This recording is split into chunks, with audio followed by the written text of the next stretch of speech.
Hunters, today is a stream that I've been dreading. I'm probably going to do this in one of two ways, and this is the closest thing that you'll likely see to an actual crash out. But I think that this is something that has just kind of forced my hand due to not just the Monster Hunter community as a whole having a lot to say about the current state of Monster Hunter Wilds, but also the gaming industry as a whole. I mean, this is being reported on by multiple outlets due to the more recent rash of negative sentiments leveraged towards Monster Hunter Wilds on PC. I'll preface this with one statement. I feel that I have a pretty neutral and balanced perspective. I am not going into this as a Capcom or Monster Hunter shill, despite the fact that I am a big fan of the series that I'm passionate about. But also, on the other hand, I do want to try to temper some of the feelings and sentiments and buzz around this, because I feel that this is wildly getting overblown. But hey, maybe I'm the one who's got my blinders on. I'm not sure. I'm trying to maintain self-awareness and composure throughout the course of the conversation, but I think it's something that needs to be discussed and something that I've avoided discussing at length because I would much rather spend my time here on camera, on a live stream, spending time with the community and having a good time doing what a game is meant to do and what a community is meant to do, surrounded between different geographical regions, time zones, walks of life, whatever, coming together and enjoying a mutual hobby.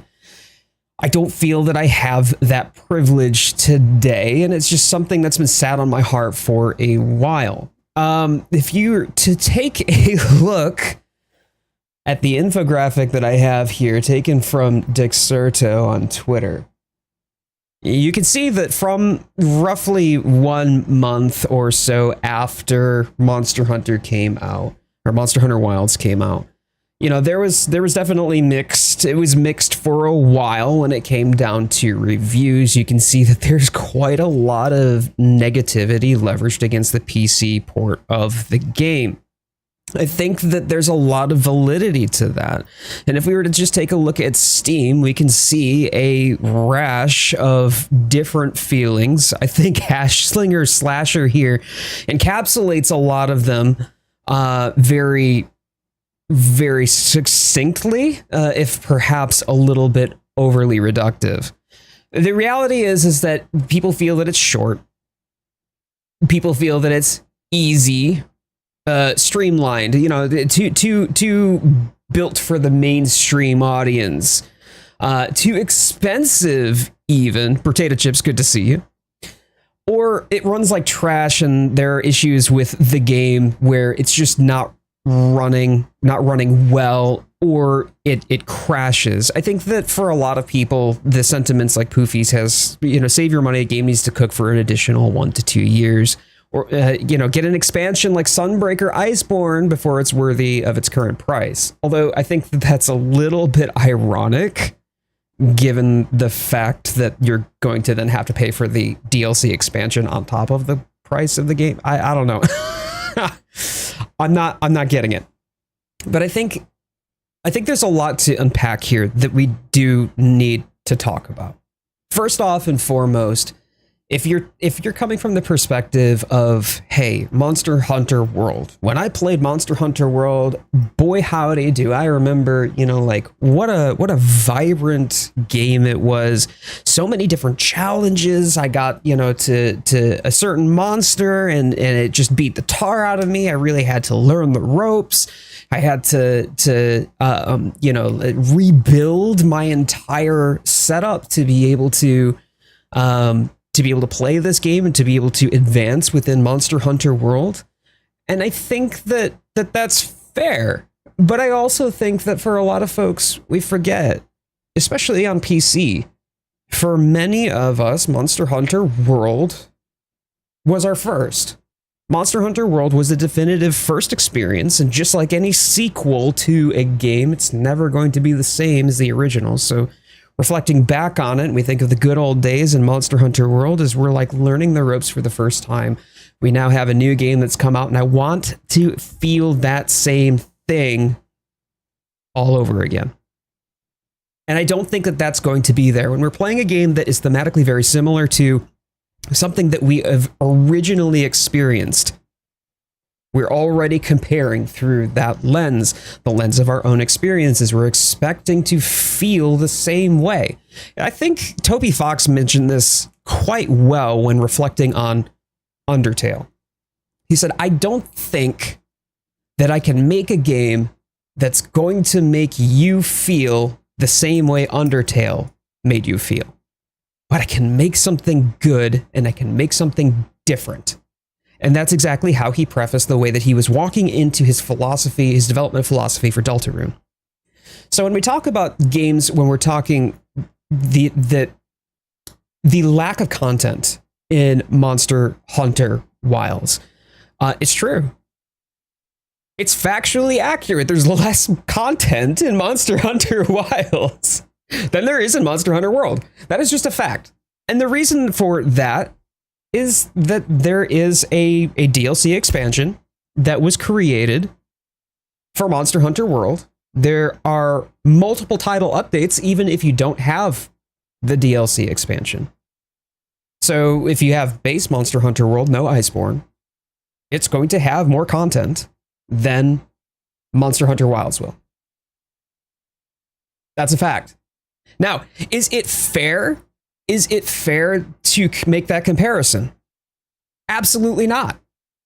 It's not fair to make that comparison yet because we're not even up to title update 2. The game has only been out for a total of under 4 months as of the minute. And if we were to look at the time frame here of release, when we think of Monster Hunter World didn't even release on PC at the same time that the Xbox and PlayStation versions did. It was what, 7 months, about 7 months or so in 2018 when Monster Hunter World came out for PC. And holy smokes, was that an absolute disaster. It legitimately was. It was almost unplayable, to the point that the game was not only delayed by nearly 7 months, but also it did not have the ability to play at the rated spec, because we have so much. I think we have so much blinders on when we look back on it. We look back and we've played it now for 6-7 years, and we think Monster Hunter World, as we remember it now, is I think we forget that it's different than what it was at release. It was a sloppy pile of crap on PC. Furthermore, when we think about Monster Hunter World Iceborne, Monster Hunter World Iceborne also had a delay in the DLC compared to its release on console. I think it's really important to remember how things were at the state of release. We have to compare Wilds in its current state now, just prior to Title Update 2, and compare that to what World was just prior to Title Update 2. That is an apples to apples comparison. That is a similar comparison. It's when we think about the amount of content that was in Monster Hunter World, I also I remember when they were doing, let me see here, I think it's this tab right here. Yeah, the beta. The beta itself for Monster Hunter World, one of the highlights of that beta was 4-player online co-op for the beta. We had 4-player online co-op in all of the betas for Wilds. And not only that, one of the highlights was a training room. Okay. Great. That's fantastic. Monster Hunter World and its lead up to its release, certainly had some pre-release content, certainly had some beta content, and yeah, there was excitement that was generated around Monster Hunter World's release. But what it was at that time was actually technically and technologically less than what Wilds was throughout its betas. And yes, it has some issues. But when we think about Monster Hunter Wilds got a simultaneous global release across all of the betas, and then across all of the platforms. When I think back on like Monster Hunter Tri, for instance, take Tri Ultimate. I mean, at that point, Tri itself was criticized for not having as many weapons, not having as many monsters. And then we ended up with Tri-G or Tri Ultimate on 3DS and on Wii U. And the multiplayer in that, I mean, you couldn't do online multiplayer with a 3DS at all. You could only do local ad hoc multiplayer. And the online multiplayer for the Wii U was segregated by region. You couldn't play with the Japanese players, even though they were on the same platform. At least with Monster Hunter World, you could play with anybody worldwide on the same platform. So like PS4 or Xbox or PC. I mean, sure, we were still separated. Now we have completely cross-platform multiplayer. We also think about it. Take a look at the specs for Monster Hunter World. Monster Hunter World, the minimum system requirements, we talk about Wilds, right? And when we think about Wilds, we talk about how Wilds performance is awful. And everybody loves to mention that the fact that you need to have frame generation is terrible. It is. Let's be real, it is. But minimum system requirements, 1080p 30 with graphics setting set to low. Graphics settings set to low. And even then, 1080p 30 with graphics settings set to high for the recommendation or the recommended specifications. That doesn't even include the high definition resolution texture pack that was released as free DLC later. Right? So what they have done is they have moved the needle forward in an appreciable way where we can have our system requirements, or at least the benchmark to which they have calibrated their system requirements to at least medium, where we're targeting 60 FPS. Now, yeah, of course, you've got to have frame generation according to that, and that's not necessarily great, but we also have a lot more people now playing in 2K and 4K resolutions. So take Heavy Arms here. I think a lot of people forget about this. Monster Hunter Wilds hits 60 frames per second at launch. When we're talking about the PC, or not PC, the non-PC, the console variant of the games, this was a first. Yes, of course, you had to play the game in performance mode, and that ran at 1080, but it did hit 60 FPS pretty stably.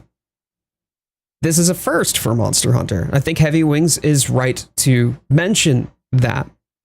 So not only were the recommended specs for Monster Hunter World lower, but also in many cases did not even hit 45 FPS. We've got 43 and 46 for PS4 Pro and Xbox One X for Monster Hunter World. So think about that for a second. And so as we're looking at the content and the content planning, one of the things that have also come forward is like the leaks and the trickle of content. It's been really frustrating when people say, oh, there's not enough content, because then you get people like this who are just like, Wilds is just continuing the trend of making the game smaller since World. How? How have they physically made the game smaller since World? If we're talking about raw data, when you're talking about the download, no, it's not. But you're also talking about like wide open spaces and maps, to the point that the other side of that coin, people are criticizing the fact that it's so big and wide and open that it's just empty space. So that's not a smaller game sense world. But we have these weird expectations and these weird takes, like give us 4 times what this game has in it. More to explore, more to fight, more to customize. And it's spelled customize. Ugh. So on one hand, there's some legitimacy to the frustrations because people literally just want more of this. They want more. They want more, they want better. And for me, I think that that's a testament to a quality product. So when I see things like this, where we're not just talking about all reviews being mixed, that's fair, but overwhelmingly negative in the last 30 days because people are getting access to unofficial leaks. I feel that that's just doing a disservice to the game because we're judging a game before we've even had the opportunity to be able to experience the content to which they are building up to. It's like reading the end of a book or watching the end of a series and then being like, oh, okay, well, I know the ending now. I don't have to watch the rest, and then I can make my judgments according to that. When we're talking about the content in comparison to prior Monster Hunter games, I think that there's a loss of perspective there. Where I do not feel that there's a loss of perspective is some of the legitimate issues that we do have, however, with things like game-breaking bugs, things like the game's stability, things like, hey, the performance is fine up until, for whatever reason, now it's loading all of these texture assets, and I had to take a complete plunge in my performance, and then it stutters and jitters, and then, you know, we have technical issues with the game. We had seen that in Dragon's Dogma 2, everybody cites that. Dragon's Dogma 2 had some really rough performance issues. RE Engine doesn't scale well into wide open landscapes. We have documented this quite a bit. It performs better. Does it perform well? No. So yeah, of course, there's some legitimacy to those complaints. There's some legitimacy to the complaints about the game having an inaccessibility just due to the fact that now there are certain people who literally cannot open the game. As of 5/28, after 250 plus hours of gameplay, the game will no longer boot up. Well, yeah, there's some legitimacy there. In fact, I remember distinctly, I was in the Monster Hunter Wilds Discord working with the other fellow leaders for almost an entire day, trying to figure out why the game kept crashing. The game was crashing for me on stream as well, which was definitely not great for the content that I wanted to create.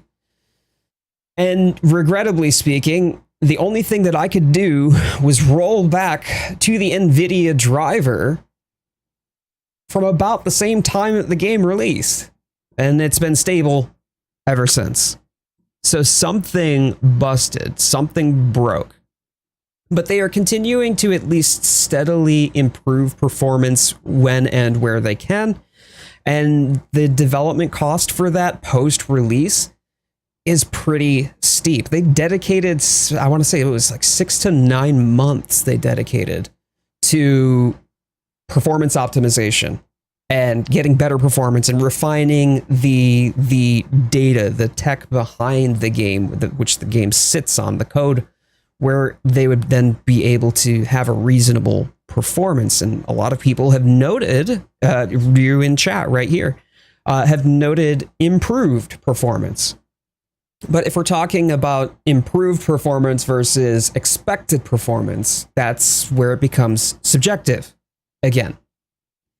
I think that for many of us, we, as gamers, we want to experience a game maybe at higher resolutions, higher clarity, higher graphical fidelity, higher frame rates. And I think that that's valid.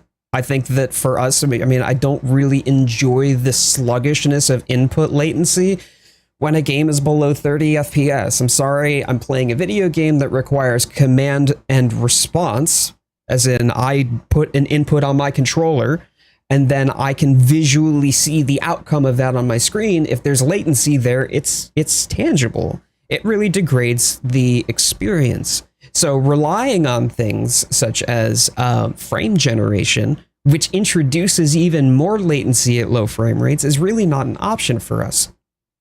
But then how do we get better performance out of a game? Or how do we get better performance built into a game for older or aging or lower spec hardware? And that's something that I personally,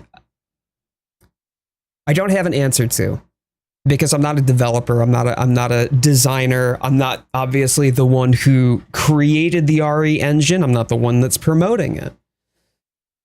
But when it comes down to refining a game's functionality for optimized code for PC versus for Xbox versus for PS5, that becomes developmentally challenging. That is a high cost for a game that has already sold and already released. And so I think that if you're looking to experience this game at 120 FPS max graphics, and that's like your expectation, and you want to go in there without frame generation, and like, no, I should be able to do this because Cyberpunk 2077 can run 120 FPS on my 5090. Okay, that's great, but Cyberpunk 2077 had an absolute PR disaster for all of its first 6 months to a year. And you have to remember that as a game iterates and develops, that it also does streamline its performance as well. So I think that when we consider the variety of different hardware that exists, when we consider the current state of gaming where it's advanced, the technologies and the demand on hardware has advanced and scaled faster than the hardware can actually keep up to it. That's why conversations such as fake frames come around, because NVIDIA is also struggling to keep up with the load, the compute load that is now being placed on hardware. But let's pivot away from ideas of performance and crashing. I think that those things are valid. When a game cannot actually functionally perform well, then yes, that's a legitimate complaint. When I am physically unable to play and experience this game due to poor code, due to complete and utter lack of optimization. I'm not saying that that's Wilds. I do believe that it has been optimized or is improving its optimization in its current state. But then, yeah, it's frustrating when I cannot play a game because it won't run. I'm 10 minutes into the game and the game just crashes itself. I don't know what to do, and other people don't really have answers, and I've gone all over Reddit, etc. And then I had to roll back my graphics driver and now it works great. I don't understand why. It doesn't really help me. So I think that those are legitimate complaints, but let's talk about content. People feel that the game was rushed. They're usually talking about two different indicators or three different indicators, I think, that the game was, that they point to. One, there's a lower or smaller roster, for example, in Wilds than compared to World. This just goes back to what I had mentioned earlier. We are comparing apples to oranges. If we're talking about base World without Iceborne in its current state, then yeah, World has more monsters, but there are still more monsters on the horizon. Now, if you're upset that there isn't enough, well, I mean, we are getting Lagiacrus, which is something that we've been wanting to see for so long, but so many people are like, it's not enough to save it now. They've already made up their mind. Okay.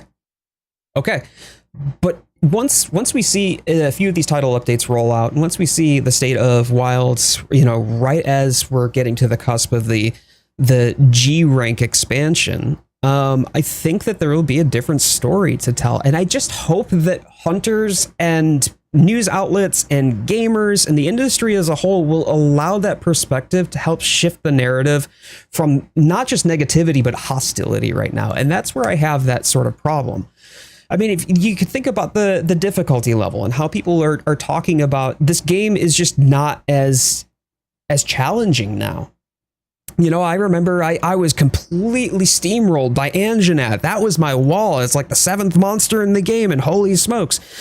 But also, you think about Uthduna, and Uthduna has, there's a video actually out there. It's a 4-hour long video. I was talking, Ryu's in chat. He was telling me about this. MH Meatman did a 4.5-hour video about, you were wrong about Wilds and World, difficulty, misinformation, psychology, and Monster Hunter. And I would encourage anybody who wants to really get into pairing scaling for scaling, where we see the difficulty level scaling from a technical level, not a hunter perception level. Hunter perception is completely subjective in your own experience. It's very different.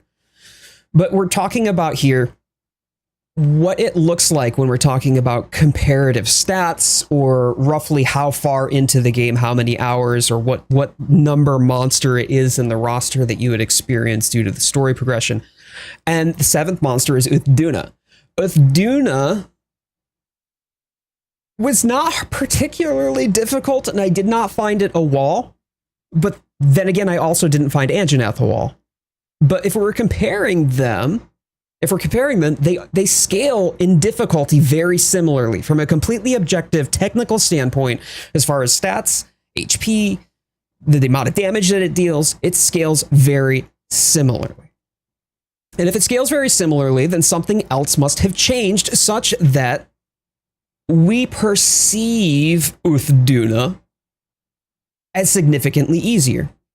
So for me, that makes me wonder, like, okay, if there's the same or similar comparable difficulty levels here, what could have changed?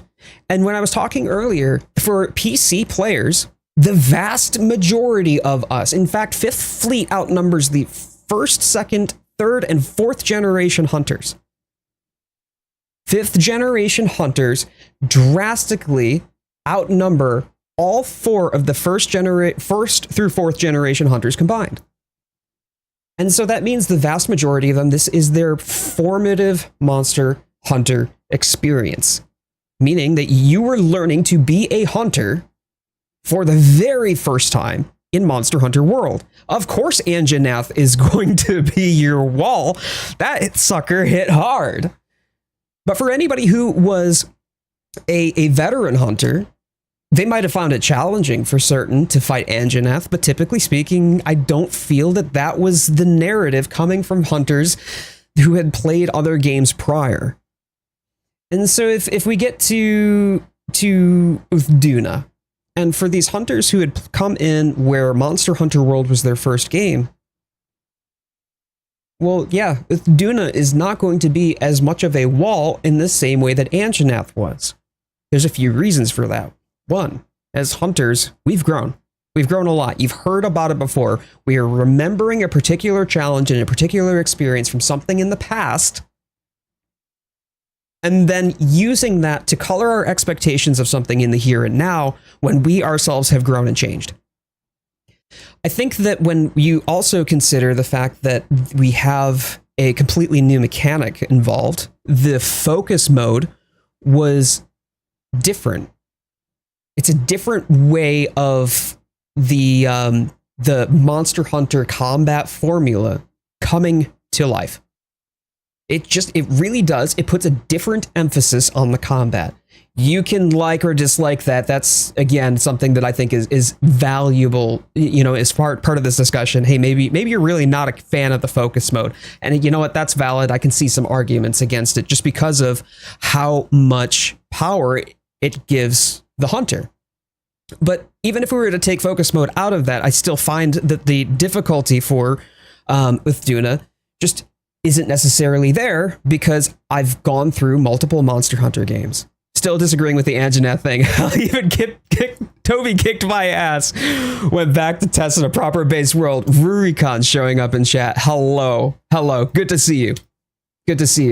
But I think that we spend so much time remembering a particular experience and then projecting those expectations onto Wilds. And your very first experience is going to be the most formative experience. It's so important to remember the bias through which we are examining a game and what our expectations are. So it's unfortunate that now we are seeing exactly what's happened here, where people are looking at this. And I think that because this has become such a blown up talking point, that now we are discussing a game to discuss it. And we're hating on a game to hate it, which I don't think has merit. There are legitimate criticisms about the game's performance, its stability, perhaps the way in which the content is being released, sure, but it breaks my heart because this is a game that I'm passionate about. This is a community that I'm passionate about. Now we're just fractured. We've taken the love of the hunt, and now we're looking at things like excuses like either the game doesn't work, or I don't like it because it's not world, or the price isn't worth the game.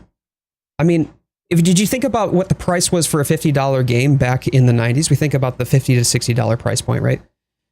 And back in the early 90s, when that was like the staple, and it hasn't really gone up a whole lot since then. If we were to consider that in today's money, when we factor in inflation, it's well over $100. It's well over $100. So it's not like we got some sort of half-baked game. We got a Monster Hunter game. And for those of us who are unfamiliar, Monster Hunter delivers its first version first, and then we get the G rank expansion later. That's just how this goes. And so for some people, you know, if you've been familiar, you've been around the block a fair few times, you're just not going to experience the same level of challenge that you did in Monster Hunter World, or in Monster Hunter 4U, or in Monster Hunter Tri-U. You're not going to have that same experience. We've grown. If you really are that cut up about it, though, there is a harder difficulty presets mod on Nexus Mods. I would love for all y'all to go check that out. It's uploaded by Ultros7. The original upload was on the 6th of March, so it's a little bit out of date, but I mean, if you really that hard pressed to just have a difficulty increase, there are mods for that if you want to. The one thing that I would mention, though, is that when we're talking about the game as a comparison between Monster Hunter Wilds and Monster Hunter World, and we're comparing the difficulty scaling and the perception of ease compared to prior games, I feel as though there is a lack of self-perception here. I don't know. I find it that if that's the only thing that you're really that caught up about, then why not just continue to play Monster Hunter World? There are people who are playing through Monster Hunter World, though, and just as Gamers Lounge mentioned in chat, can beat it in chainmail. Can beat it in chainmail.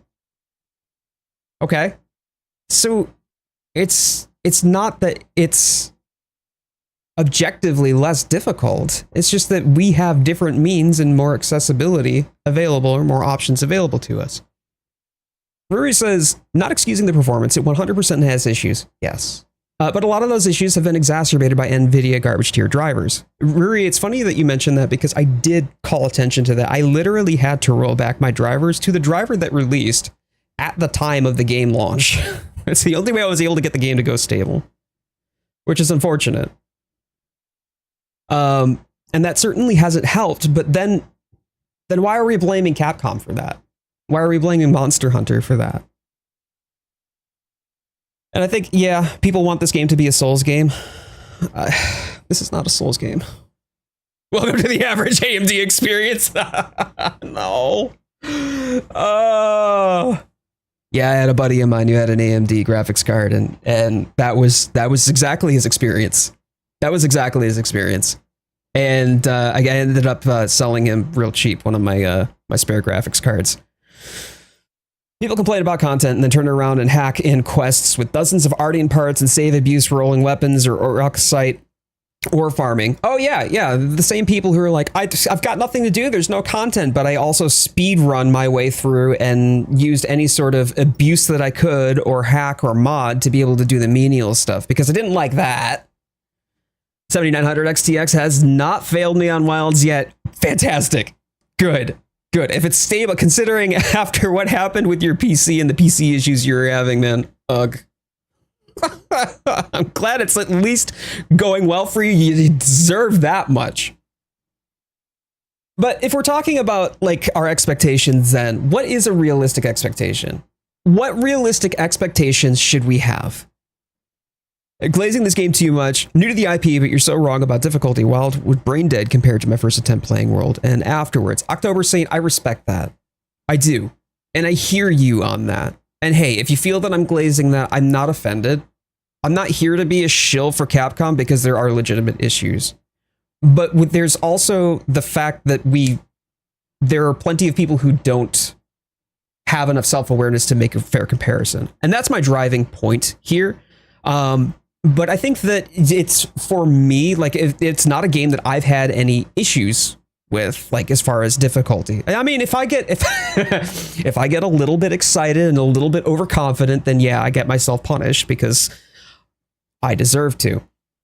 But I think that if there is, from a technical level, a very similar difficulty scaling from technical stats observed between, say, Anjanath and Uthduna, I think that we also need to factor in, or at least admit to us, for those of us who are the most negative feeling about it, at least acknowledge that that's possible. Our subjective experience could be a factor in why we perceive this game as so much more easy, so different, so less challenging than World. The other thing that people get upset about, or that I feel that people are really harping on, is the fact that, oh, it's more accessible now. And accessible has become this buzzword in the same way that DEI has become a buzzword, in the same that shareholder has become a buzzword. They've all negative associations within the gaming industry. And accessibility does not mean easier. And when you think about player autonomy, player agency, that is what we've gotten. There isn't more accessibility, as in raising up those who might be disabled in some way or carry a disability. That's what accessibility does. I think that the accessibility portion of that is good to help players who would not be able-bodied enough to experience the game. That's where accessibility is defined. What we're talking about is player agency. And I mean, I think the comparison was good when Shy Guy mentioned Souls. I love Souls. I have 3 Dark Souls tattoos. Right? I started as a Souls content creator. I found Monster Hunter more difficult than Souls. But the reality is that when you have high player agency is such a huge factor in why this game is perceived to be so much easier. Agency is just the player's ability to interact within a given environment. And if player agency is high, then therefore you have more control. The more control that you have, we as gamers can easily outpace the difficulty that is presented before us if we know what we're doing. I think it's really important to remember player agency is a good thing so long as difficulty scaling scales parallel to that. So if the game is difficult enough that the player agency is then offset by the difficulty presented to us, then that's great. I think that there's some incongruency there. I don't think that the difficulty of Monster Hunter Wild scales with the level of agency that we are provided. Think about what people talk about when the Clutch Claw was introduced in Monster Hunter World Iceborne. There was a very divisive topic. A lot of people did not like the Clutch Claw because it was so much power. I mean, who didn't? For those of you who liked the Clutch Claw, myself included, there, you could do, you know, a lot of crowd control with it. You could spin the monster around, you could grapple onto them and do, you know, the softening mechanic to be able to get more DPS overall. You could wall bang them. I mean, you could literally throw them into the wall and knock them on their backside and then just go ham on the monster. There's so much that you could do to control the monster in comparison. And so when we think about that, I mean, that was a lot of player agency. That was why a lot of people got upset about it. And what was Capcom's answer to that? It's the same thing that we're seeing right now with the tempered 8-star monsters. They just tacked on a whole bunch of gobs and gobs of HP with minimal, but minimal change to the actual mechanics of the hunt. AT Ray Dao was a little bit different, I feel, because AT Ray Dao had its offset prevention. Right? Like anytime that you would get an offset, it would leave little puddles behind where there would be lightning that would strike in the wake of where the attack had gone. So if we're talking about the level of agency and the level of difficulty scaling, Capcom just tacked on a whole bunch of HP. That was the answer. It made the fights a slog. That was the only way for them, or their answer at least, to making a game feel more substantial or more difficult. And I thought that was very one-dimensional. And if we're talking about, I need the game to be more difficult, I need the game to be more challenging, I need the game to scale equally to the amount of agency that I have as a hunter. Okay. But I don't necessarily know if you know what you're asking at this point. Because I would like a game where there are unique and fun and interesting mechanics baked into a hunt that might be different from monster to monster, more than just tacking on gobs and gobs of HP. That's a very unilateral, a very one-dimensional answer to difficulty scaling. And I already see them doing that in response to lack of difficulty complaints. So October Saint, he asks a good question. Do you think streamlining of this IP has been negative, and did it take a step too far in Wilds? It depends. If you're coming at it from the perspective of Capcom did this to reach the mass market, and the only reason that Capcom did this was because they were hoping to, you know, widen their audience and talk to the entire audience and make the whole audience happy. Well, they have evidently failed, right? So no, I don't think that they did it just to placate a whole bunch of, you know, what's the word that people seem to be using? Tourists? I hate that word. I think it's so denigrating. But, you know, the tourists that they're talking about, I don't think that that's what Capcom was doing. I think that they wanted to try something new. They were focused primarily on what makes the game fun. And we have now a combat system that is trying something new. They've got a combat system where they added a new, maybe you might look at it as a gimmick, right? But it's added a completely new mechanic that wasn't there before. Is it balanced right now where the difficulty scales with all of the player agency that we are now privy to and we are enjoying? No.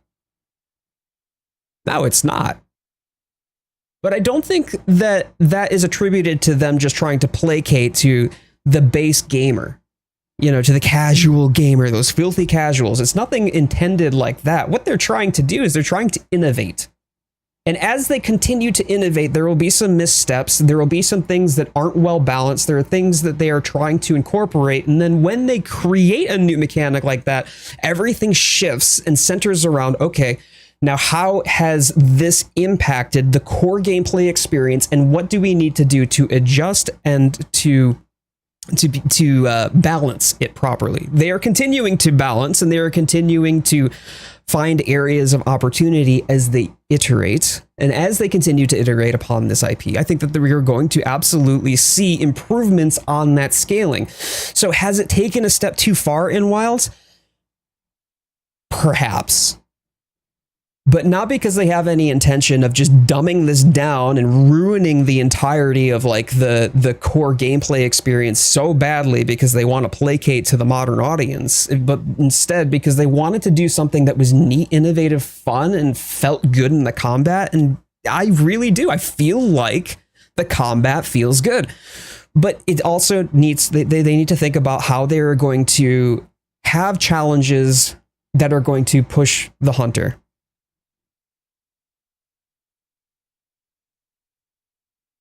Right. Shy Guy says, I think you misunderstand what hunting means. You are just killing a monster. Sorry, I think I'm misreading the Shy Guy, but it's really up to skill or build. And if you have a high skill ceiling due to player agency, Capcom's struggle right now is they've given so much agency to the player because they were very excited about the fun of this new mechanic that I think that they don't really have an answer as to how to provide a substantial challenge that scales equally with it. I think that other people also talk about, like, they feel that the game was rushed. And if the game was rushed, I wanted to find the meme, and I could not find the meme according to this, but the game stake, or the shareholders, right?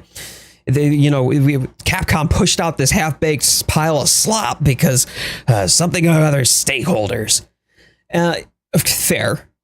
As a business, a publicly traded business, shareholders are indeed a portion of business-making decisions, and those are the ones that you report your financials to. That is business. This is a for-profit business where they are marketing a product that they have developed and created and paying their employees to work toward that objective. They are hiring and paying people to be able to create a product that they can make a profit on, to be able to make their investors, their shareholders happy, who have put themselves on the line by investing in this company, hoping for mutual success together. That is how business works, right? Shareholders in and of themselves, yes, they sometimes do. They have too much control. They have too much power. They did, however, approached Capcom and said, has there been any thought, because everybody's so excited, has there been any thought about, releasing Wilds early because everybody is so excited? And Capcom said no. Capcom legitimately said, no, we are planning on releasing at the promised date. We are not going to push this up. We have more work to do for optimization. And then after release, shareholders are now asking the question, well, people are complaining about performance on PC, so what are you going to do to fix that? You're the ones who wanted Capcom to rush the piece of garbage out, right? You're the ones who wanted them to release early. So yes, shareholders certainly can have a negative effect, but when we think about what Capcom did, Capcom stood their ground, and I think that they deserve credit for that. Capcom took the time to develop their product and to deliver on the promised date. Yes, that promised date was probably set because they still had to have a deadline to provide their shareholders, and maybe that was too too early. People talk about how, like, well, this didn't have it didn't have the gathering hub, and it should have had the gathering hub, right? No feline kitchen. What is this? Wait, hold on. No hunter room? Again, I would point back to how we look at the Try You, for example, and it's multiplayer. 3DS couldn't even play online. You couldn't play cross-platform. There's a lot of technical aspects of this game that are just well above and beyond what was prior games. So yes, we didn't get the Grand Hub. Should they have delayed it? I don't think so. And Bellular News did a really interesting video on this, where he talks about Capcom's gambit, or Capcom's gamble on this whole thing. Where it was like, he says, Capcom bet it all on green, walked away with millions of your dollars, of course. boy, that just sounds like there is such an agenda and villainizes Capcom's development on this. But he does talk about, and he breaks down like, hey, yes, I mean, they do have shareholders, and yes, that sometimes has a little bit more impact than it should. You think of like Expedition 33. Expedition 33 was amazing, absolutely fantastic. Tiny dev team made a majestic piece of art that was handcrafted, hand polished, well delivered, and my days, if that doesn't win some awards at the Game Awards this year, I will riot. It was so good. But Capcom also was the one that stood against pressure from their shareholders and stuck to their commitments.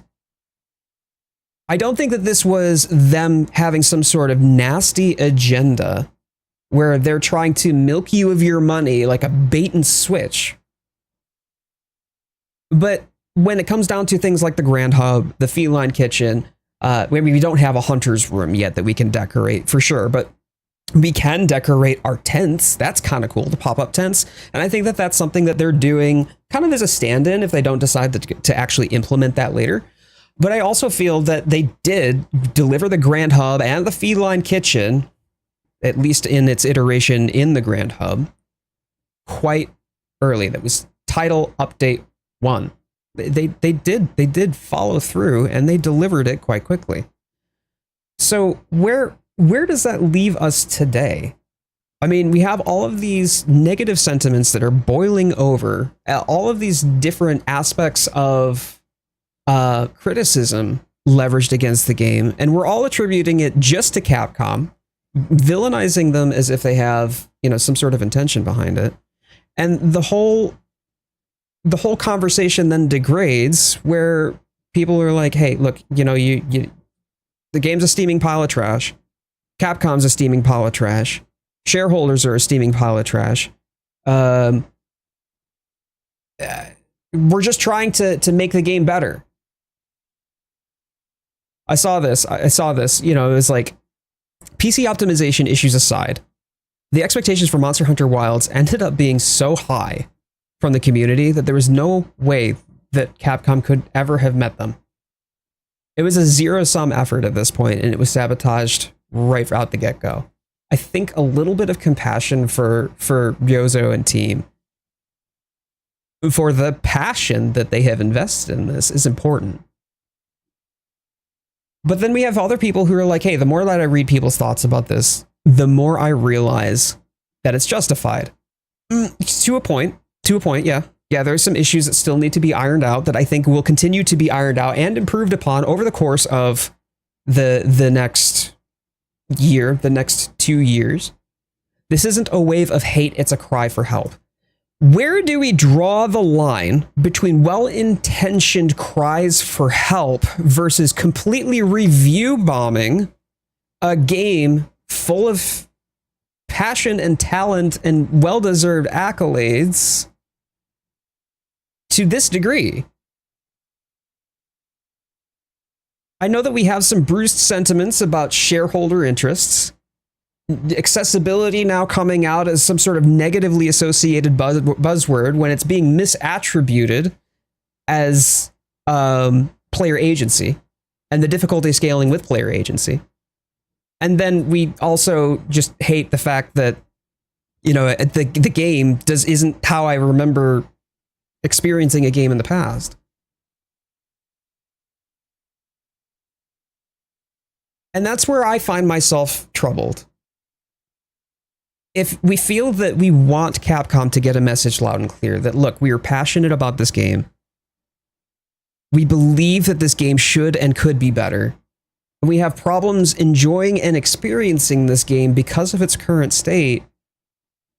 But we want you to know that we're passionate and want this game to thrive. How does this translate into communicating our love and passion for a game and wanting you to be your best? Have you ever had a coach, right? You ever had a coach? You're having a bad day on the field, for those of you sports ball lovers. And you're having a bad day on your field. The coach pulls you aside and says, hey, I need you to get your head in the game, okay? I need you to shore up your left side, okay? Or I need you to stay in this position, or this is what the play is going to be, and this is where you're going to be in that play. This is how we're going to get there together. That's how a coach works. A coach mentors and motivates. This isn't mentorship and motivation. That's like your coach coming to you and saying, hey, your kick was really bad. Now I'm going to break your leg. This does not help. And so when I think about some of the arguments that are happening right now, yes, I do find some legitimacy to them. I do find some grains of truth, and I do think that it's an interesting and well-deserved topic to discuss, because I think that we also need to make sure that we as consumers are holding the producers, as in producers of content or products that we buy. I feel that, yes, we need to hold them accountable. We need to hold them accountable under the circumstances that they have done something wrong, that they have advertised something and then not delivered. We have been bait and switched. We have been defrauded of something that we have spent our hard-earned money upon. But I don't feel that that is the case here. And I find myself frustrated, feeling like, hey, like, listen, I understand that for perhaps at some point there's some sort of well-intentioned cry for help here. But when does that well-intentioned cry for help become just adding to the noise, doing more damage than good? Because to me, this tells me that, you know what, this is only going to communicate to Capcom and the shareholders that nobody's going to want or buy an expansion. In the event that a product does so poorly, it is more cost effective for a business to pull the product from the shelf and to drop it, so they can then redirect and invest all current inbound sales or all current revenue generation into other products that will then produce more revenue.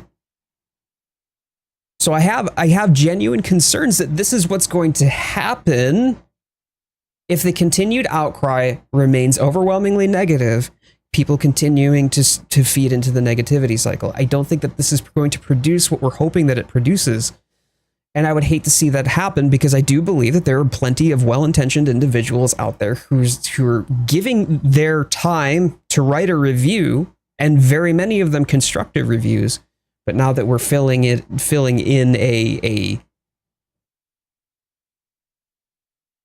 we're feeding a negative feedback cycle. I wonder where this is going to put a lot of future content strategies for Monster Hunter Wilds going forward.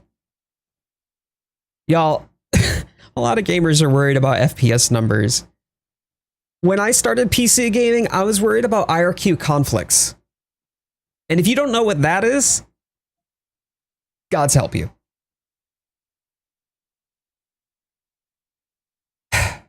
So, what does this mean for current state of the channel? And this is where I'm of two minds about. With declining interest in the game itself, or negative sentiments overwhelmingly,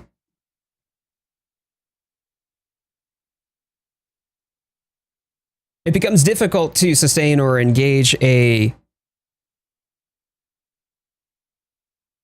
community who is disengaged. I mean, when you think about it, there are more players now playing Monster Hunter World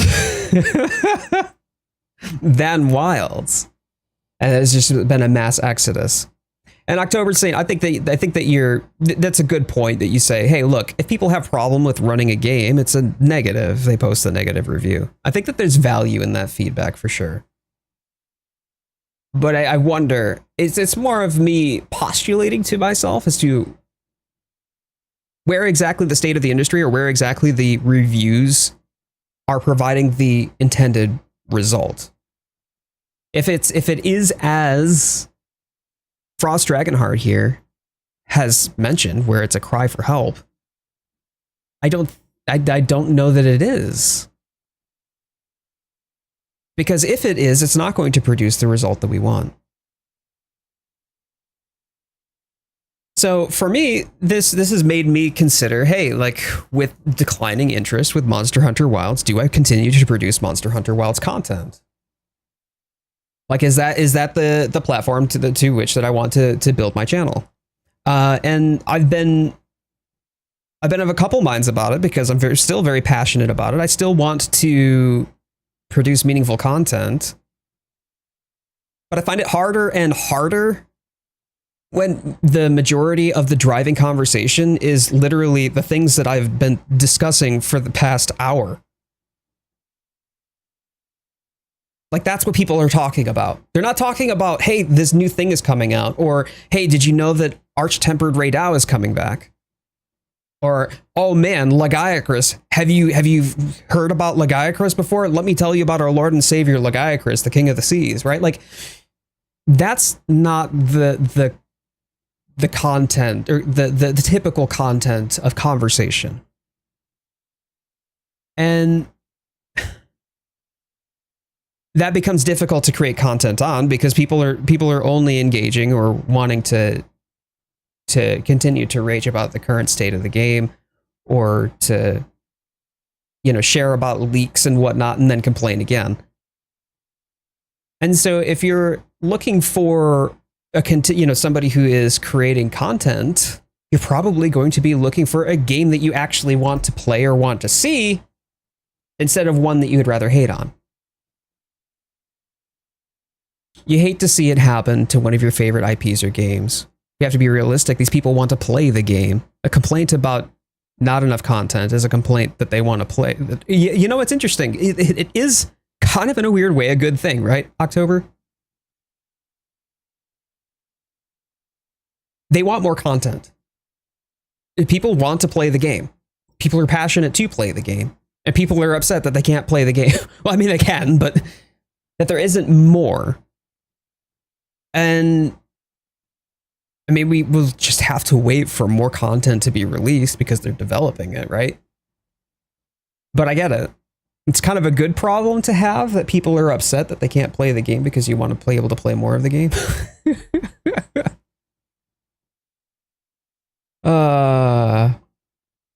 But for me, like, you know, in this period, like, whether or not I continue to create Monster Hunter content for my streams or for my videos, I don't know.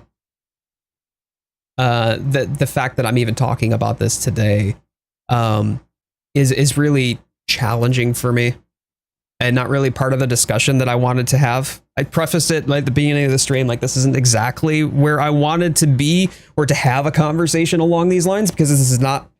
I would much rather we have a good time, we come together, we hang out, we play games, we go on hunts, we talk about the things about the game that we like and the different builds, and like, we get into the nitty-gritty of the game itself within the microcosm of the game. That is the content that I want to create. But then when there is an overwhelming meta conversation about the state of the industry, the state of Capcom, whether you fall one direction or the other on that topic, it's okay. Like, I'm not asking you to agree with me. You can disagree with me all that you like. That's completely fine. I may disagree with you. Also okay. I don't hate you. I legitimately could not hate anybody here. Y'all have been pleasant, and even if you feel that I'm glazing, I'm okay with that. It's okay. Like, I can take it. I've got big shoulders, but it's challenging to want to continue to create content around something that you're passionate about, when the only thing about this content that people are passionate about is how much it sucks.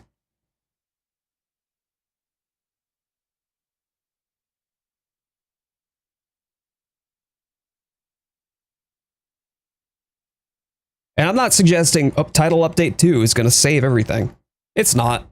It's not going to change people's minds. And until we get some problems resolved with regards to either the game's functionality and performance at a core level, then subjective things, you know, are still going to be symptoms of that. Where, like, things like, hey, you know, difficulty of the game, hey, that's a conversation for another day after we get through the problems of being able to run or play the game. And yeah, there is some of that happening, Shy Guy, where one person hated, or just because the majority hates it, then everyone else hates it, and it feels like a mob mentality. Yeah, of course. That there's definitely that. And then if you try to have a balanced perspective, or you have a contrasting opinion, you're a glazer. Whatever, dude.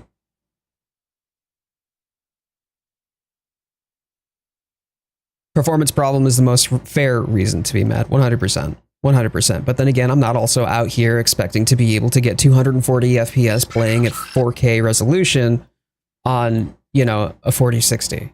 That's just not happening, right? And so if we're talking about like Title Update 2, I'm excited about Title Update 2. I'm excited about Lagiacrus. I want to share in that excitement. I really genuinely want to share in that excitement with people. And I feel that has been taken away. I don't feel excited to share. I don't feel excited to post about it. I don't feel excited about the new content. And I don't really give a shit about providing update content that nobody's going to watch. Or if they do, they're probably going to dislike it because they're mad because it wasn't good enough.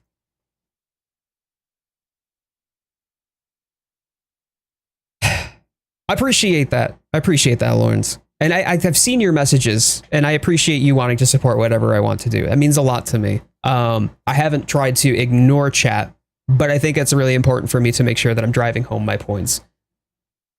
So I might do something different. I might play a different game.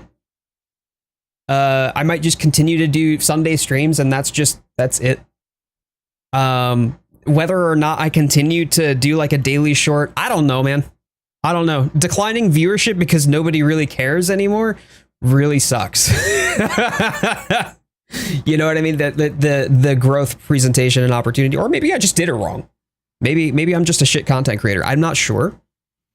But I find the things that I get excited about sit well outside of Monster Hunter Wilds at this point. I mean, Expedition 33 was really healthy for me up until it broke my heart, and then I needed to move my therapy up in the month. But it's a challenging quandary that I don't necessarily know that I have the answer for. Yeah, I put days, weeks, Lawrence. You put weeks into that video. I think you need a hug, bud. I feel how you feel. I want to enjoy the game and see how much negative stuff it's gotten through. It's been an issue, but I definitely hope to see you more, homie. I appreciate that, potato chips. I would not like to go back to suffering in Nier, but hey, if I did, maybe I would be able to beat the credits. Can I suggest something? Yeah, Shammy, go for it. Remove Sacred, bring back the farm. Oh, I love the farm. Remixed. I loved the farm. The game just didn't have the longevity of world due to streamlining. They need to demodernize if they want to hold long-term interest. Remixed, I did love the farm. I loved the room too, like the room customization. I missed that too, for sure. Captain Monkey Face, thank you so much. All my days. Whatever you end up doing, wherever direction you go, we'll be right behind you. Thank you so much. That's so kind of you and incredibly generous. That's so thoughtful. Seriously, man, thank you. Thank you so much.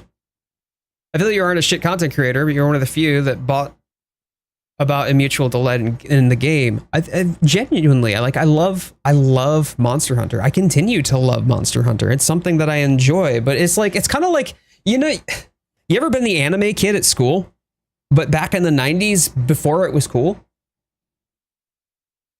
Like, oh, wow.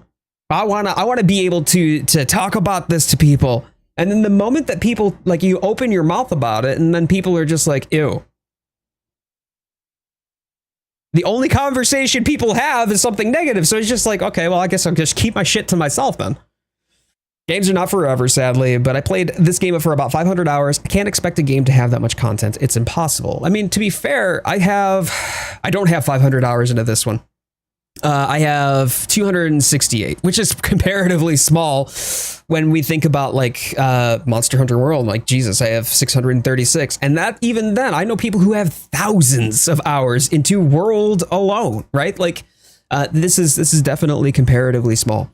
But I think that for me, I'm just going to have a hard conversation with myself as to what I'm going to be doing going forward. What sort of Monster Hunter content that I might create or might not create, as the case may be. and if not, where I'm going to go with the channel from there. To have y'all still here with me, and for those of you who are continuing to either cheer me on or to talk about their feelings about Monster Hunter, like, I invite that and I love that. Sipty's up. I saw your message as well. Thank you so much. Also, the answer is Night Rain, but okay.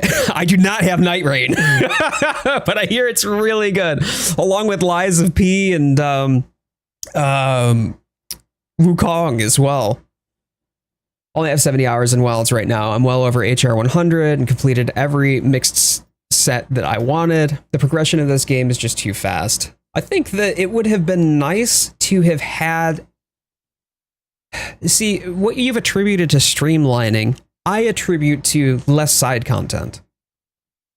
Like, certainly some of the growing and gathering pieces, those certainly have been streamlined. But I mean, when you think about the gardening, right? The farm, that was streamlining the gathering too, because you're growing it. So being able to grow and cultivate things, like, I liked that. Even the Argosy was handy.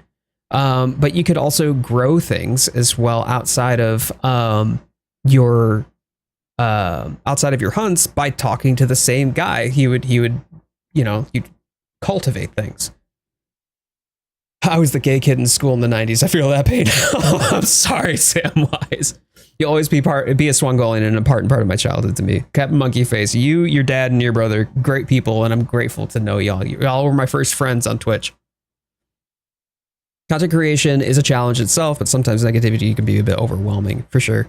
You can just wait to see until next week's update.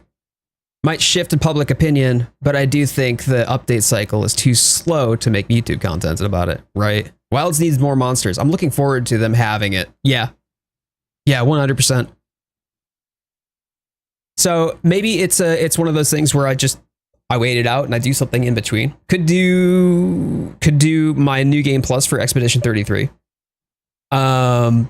Could do a different Monster Hunter game entirely. I don't know why, but the summer months have been really putting me in the mood for 3U. Oh, that's my soda exploding. Could do something entirely different. I don't know. Limited pickaxe. yeah. Panoptic. Having your pickaxe break was one thing. Like, it totally made sense. You're smashing rocks. But having my bug net break because I whipped a dandelion the wrong way, that was that was something. Lawrence definitely wants to see me play Expedition 33. Love to have them. I commented on a post for the Monster Hunter Instagram and said, I would love to see a Monster Hunter collection. Give me just a port. It could be a straight port of Monster Hunters 1 through 4 in a collection. Please, I will buy that. I will play that. 70 hours isn't short by any means, but it definitely is compared to the 300 I put in base world. One of the main things is how you go about getting monster parts. It's straight up too easy in Wilds. You can get monster parts from the popping the wounds. That seemed a little different. And then slowing it down. So where's my tracking element? I miss that. I miss that in Wilds. Like, you can definitely see like tracking, some like prints and stuff, but that's kind of sparse. It's not nearly what it was like in World, for example. And certainly World was the first one to really do that sort of a thing, but I don't know. It's not really streamlined so much as I feel as it's absent. And being able to do that and then follow the tracks and I mean, hell, I still can't find my way through the ancient forest on my own. I still get lost in that. So having the Sacred in Monster Hunter World, when I got the Tail Raiders, that was really helpful to me because I was constantly getting lost even after 600 hours. But I think that there's still methods or means by which we can feel that there's a meaningful sense of progression instead of just handed to us all at once. I do have to bio real quick. I'll be right back. I have been holding this for a moment. Give me just a moment here. Where's my invader monster? No pickle. I hope no pickle. I do not stand the angry Joseph. But I will be right back.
Awesome.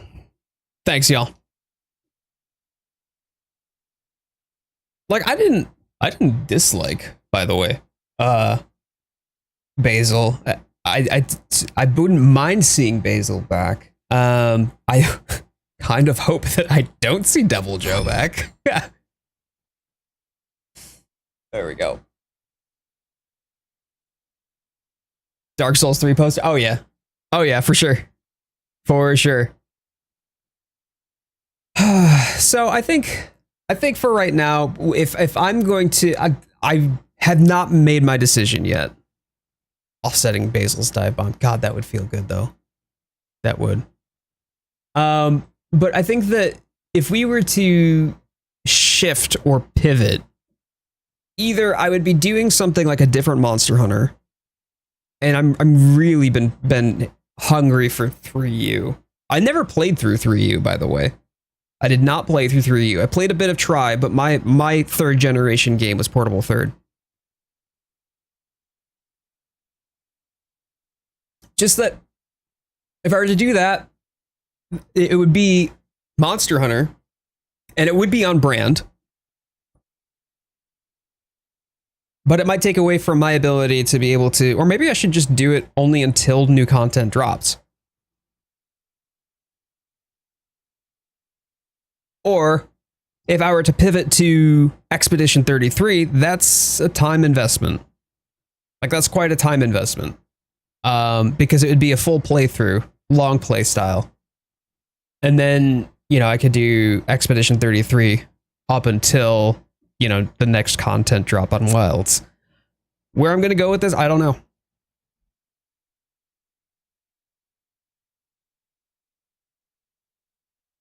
Captain Monkey Face, probably a PS5 or an Xbox.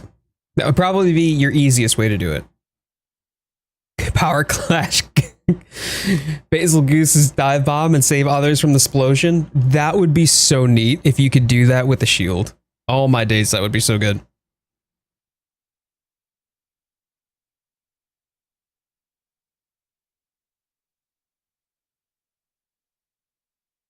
I mean, if you've got a PC, you can play it on PC, but bear in mind that PC is where a lot of people are complaining about performance. So you can try, right? Like, run the if you were to go on Steam and go to the store page, there is a benchmark. You can download the benchmark for free, and that benchmark that benchmark will give you a rough idea as to like what your FPS would be. Apparently I have the hiccups now. If it runs well enough for you and you don't really care about FPS, or you're not really concerned about particular graphical settings, hey, great. Go for it.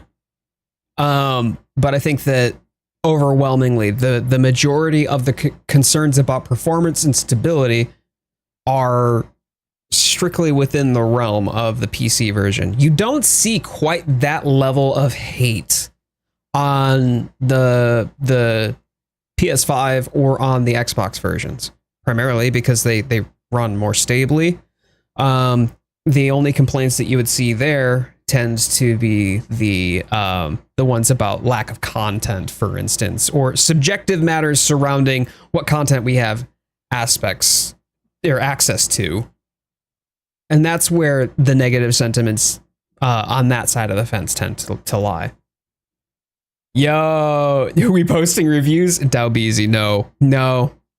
We are not posting reviews. We are just talking about some of the complaints and the recent state of affairs with our good friend Monster Hunter Wilds and the overwhelmingly negative sentiments. So that's where things are at. And we were just kind of discussing like what we'll be doing on the channel going forward. Download and Zoom for tomorrow. Let's go. So my points are done. My points are made. I have said my piece, but I just want all y'all to, when you engage in these conversations, just bear in mind, like, hey, listen, there are other people either on the other side of that camera or on the other side of that keyboard, or that, hey, you know, this is something that as far as previous patterns and track records are concerned, pretty on brand. I wouldn't say that it's expected, and I'm not trying to say that it's good, but pretty on brand. My PC is overheating and running in failsafe mode. I don't know how to fix it.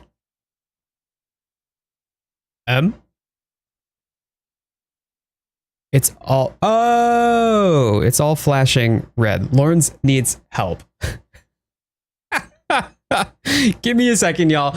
I'm gonna go give wifey a hand here. Hang tight. Hang tight. I will be right back. But yeah, BZ, man, same. I love Monster Hunter. It's definitely been a sad time. Hang tight, y'all.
Okay.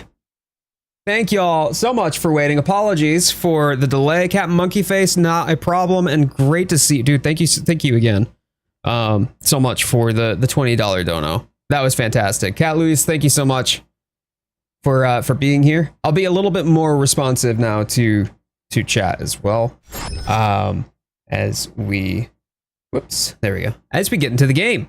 We are actually, guess what? Playing Monster Hunter Wilds today. So I'm gonna hop on into some Monster Hunter Wilds and we'll get going with something that hopefully will just feel a little bit better. We'll have a little bit better time. I know it was a bit heavy and a bit challenging.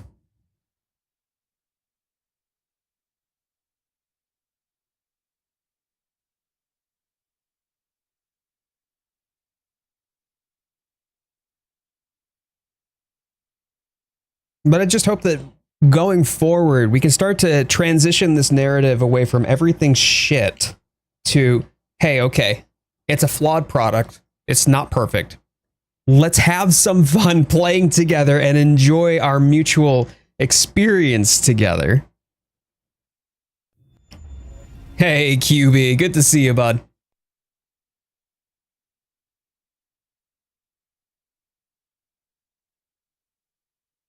Having a blast, Sonic Unleashed. Hey, nice. Not the PS2 version. I beat it after 20 years. Okay. Haven't beaten it as a kid, but managed to today. Oh, that feels good. That feels good. Not me almost having a heart attack when he came back. You know what? I thought you needed like Phasmophobia or some sort of horror game to give you jump scares. No, it's just me returning back to my camera.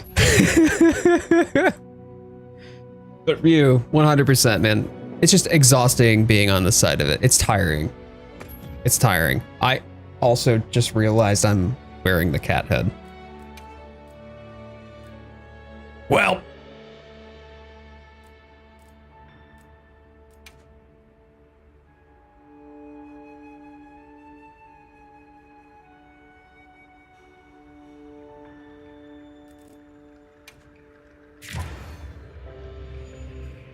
We'd love to hear your feedback on the title screen. It's funny. I think they're inundated with feedback at this point. I was locked in, man. Were you? Was that what it was?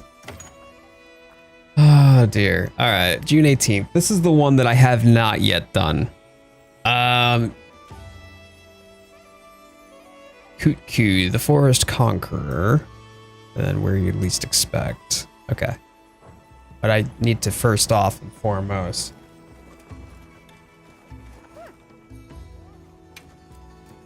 What?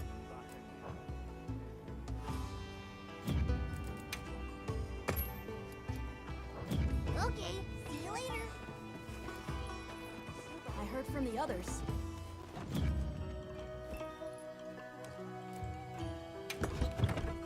No. I want equipment appearance. Here we go. I changed this for a short. No. Where is this? The sealed dragon cloth, right? Yep, there we go. Came late. What's the game plan going forward? You grinding title 2, update 2, and then going from there? I mean, considering I jump scared you. I'm sorry, BZ. I'm sorry, man. Throws tomatoes, guess who? Cult of Chaos. I imagine that's 0, considering 0 throws tomatoes? I have no idea. BZ, yeah, Title 2 coming out, I mean, the 30th, so a little over a week away at this point.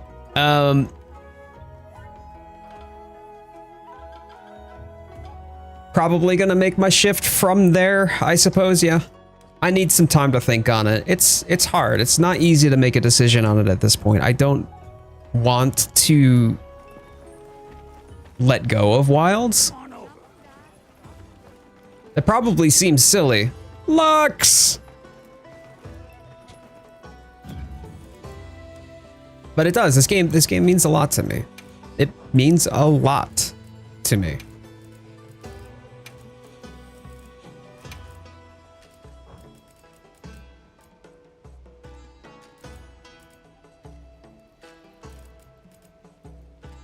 Where is my charge blade and why can't I seem to see it? That was literally right over it. What am I doing?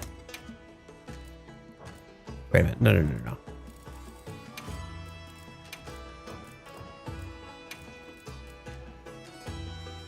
Hello. Hello. Oh, thank you. You're welcome, bye-bye. I love you, bye-bye. She brought in a candle. She brought in a candle.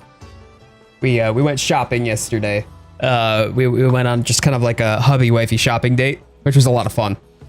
We just enjoyed each other's company, got some nice candles and some stuff for the home. Good stuff. Right, secondary, hold on. Here we go. Cool.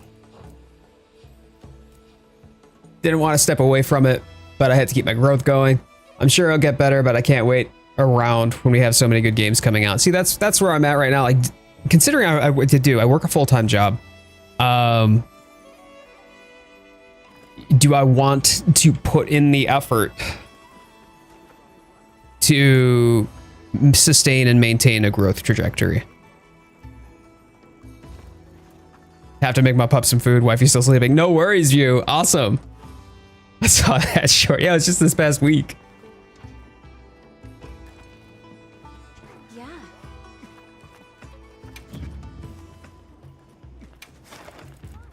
Let me see. Did you post one? No. Okay. It's not an optional. It's an event quest, right? Yes, event quest. Where you'd least expect it. I don't think I did stalking supper. Okay. All right. Let's start with stalking supper. We'll do that. I know that Lawrence is planning on joining. Yes. Wait for you. Yep. Okay. I am waiting for you. I am waiting. Just because I haven't done this one, I don't think. Maybe it's an older one. Make sure you're prepared.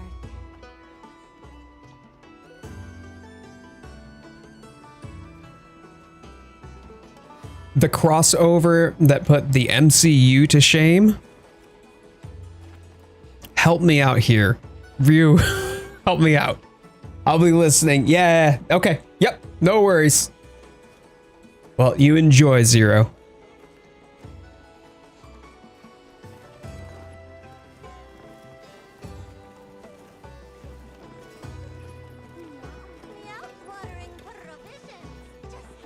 So, a little backstory. So, Lawrence and I found our love for Monster Hunter together around the time of World. I mean, like, I had enjoyed Monster Hunter. I'd played Portable Third, played For You, dabbled in a bit of Try. So, these are things that, you know, I'm not unfamiliar with. I certainly have played a fair bit of Monster Hunter prior, but it became special to us. So, like, we would do this every single holiday season. We would break open World. And I just remember those moments where it's just like, you know, us tackling everything together and the magical moments that we shared in between, and why it's become special, like the memories that we've had, the fun experiences that we've had together, the time that we have invested as both a couple, but also playing with friends.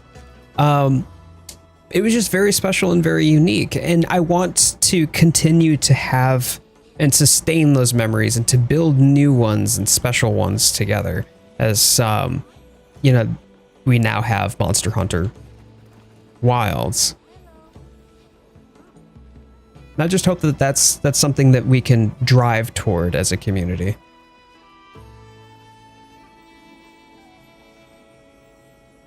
Help out. She just the crossover that put the MCU to shit. Oh, that's what you're saying. Her popping into the room was a crossover, and it put the MCU to shame. I don't know why it took me so long to realize what you were driving towards there, man. But holy smokes, I was not wearing my seatbelt.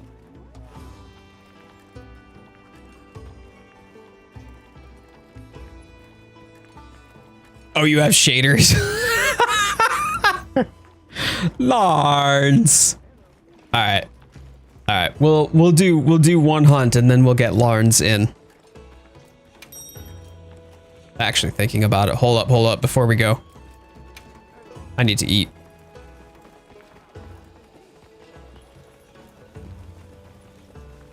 I haven't played this game in weeks. You haven't played this game in almost months at this point.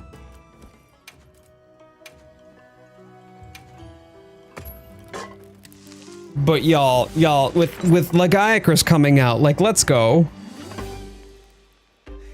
I'm not going to talk about any of the leaks and stuff like that, but holy smokes.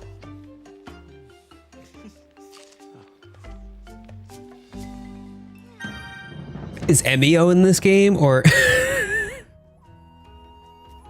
It's not even the same genre. My boy. That and Steve, right? Alright, cool. Cool. Alright, we've got the first one up. Piccolo, did you want to join for that one? Lawrence is shadering.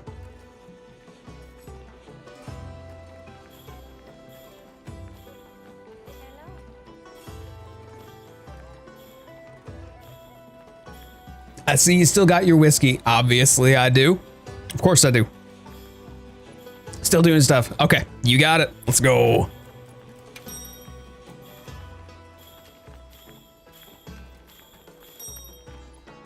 It sounds like it was a grind sesh, Diablo. Well, good job on getting through it, man.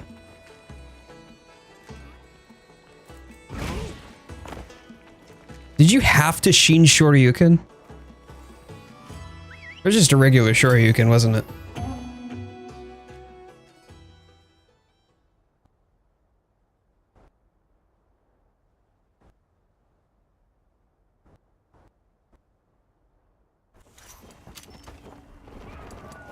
Let's be on our way.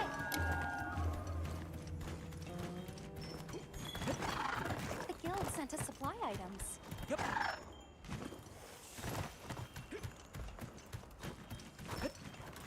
Data mined theories are different than confirmed leaks. But boy howdy, did Lagiacrus look good. At least we have a release date though. Release date for TU2 is on the 30th.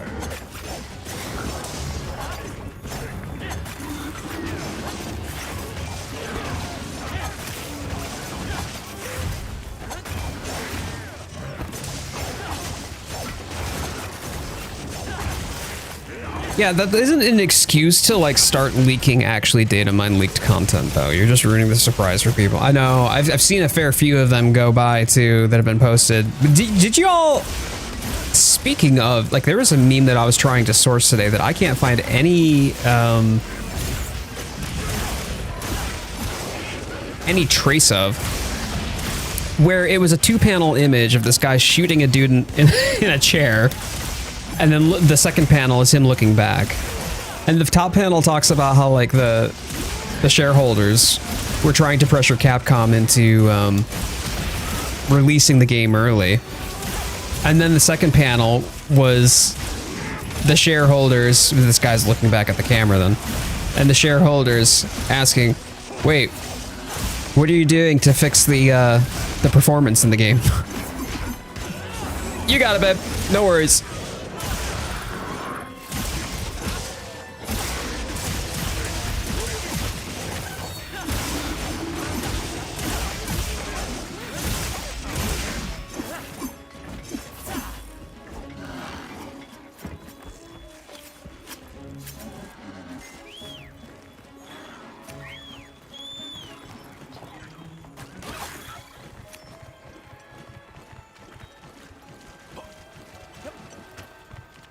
That format is from the Eric Andrich. Well, I think that might have pissed somebody off because now I cannot find that meme to save my life, like literally anywhere. So, yeah.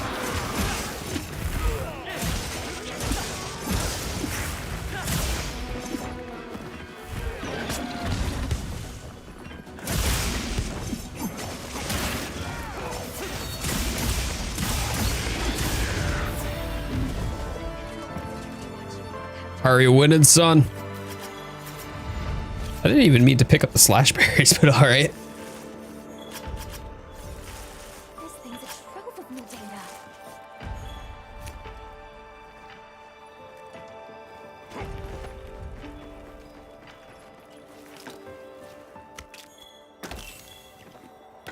I love seeing Immortal pick up the switchblade, though. Or excuse me, the switch axe. Switchblade. That's fantastic.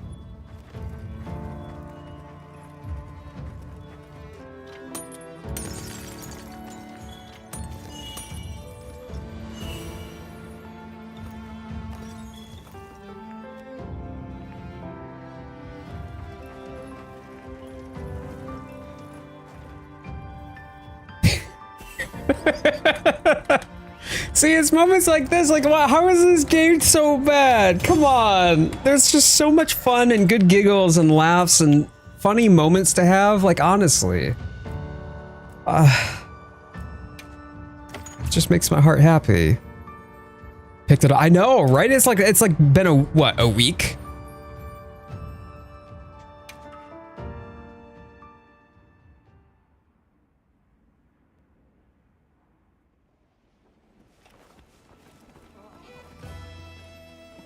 Yeah.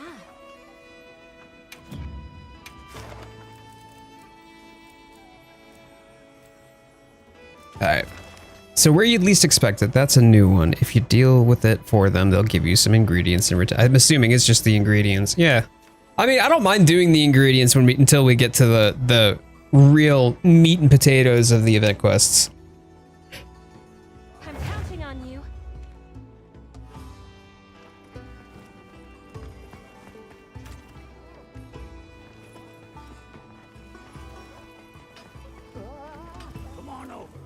Oh yeah, Diablo. Monster Hunter has been primarily about like dragons and wyverns and dinosaur-based monsters. But there are other types of animals that these monsters are based off of too.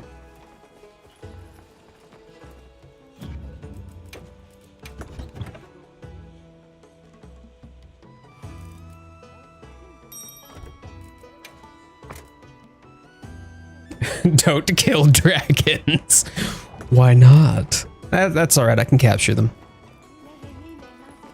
Well, some of them. I can't capture elder dragons. I could do a randomizer again. You could do a randomizer again. But how random would your eyes be? I actually quite like the glam you got going on here, though, dude. That actually looks good. And I also think I just noticed that your character's heterochromic.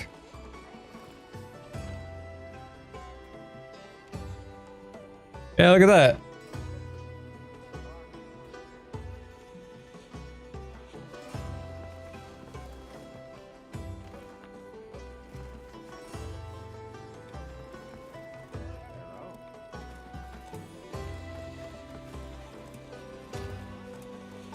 Well, we'll have Immortal going as ripped buff guy over here.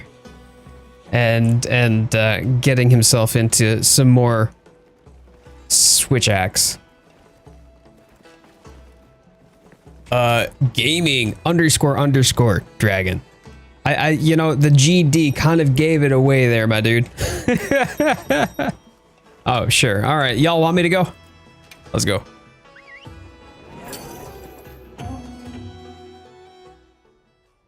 That's why I don't like helmets. Okay, so when you're talking about helmets, not liking helmets, you mean because you want to show off the heterochromacy, or?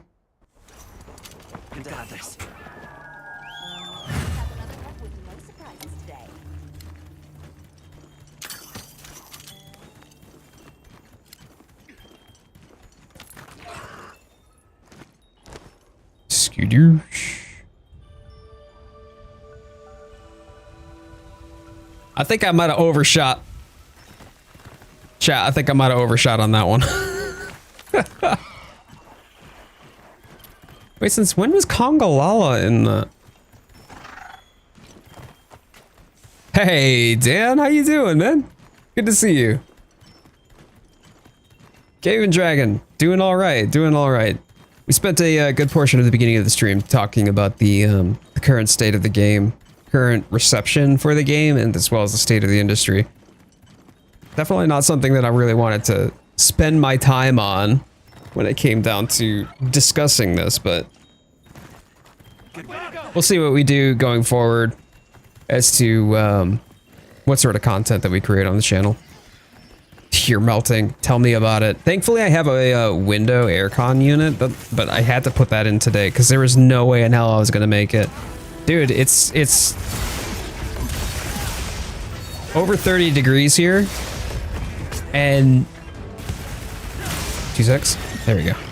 Got it. Over 30 degrees and the humidity is just shy of 100%. Like if it were 100%, it'd be raining.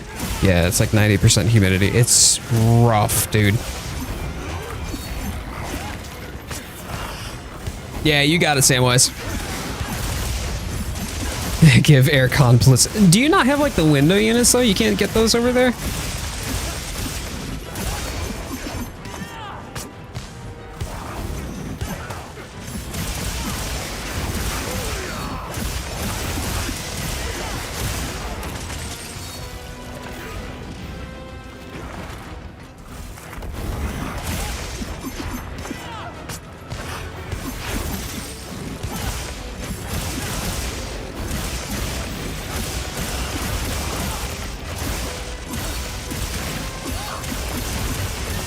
Man, like we get you can get like central cooling, you know, and have that installed with HVAC throughout the house. That's relatively common, but not entirely common. Otherwise they're like window units and it's just a window air compressor essentially. Drat, I could not charge that fast enough. Dune Dark Ages? Probably not. Not really looking for an FPS to play at the moment. And I've got games to play. It's just where I'm going to be going for my content.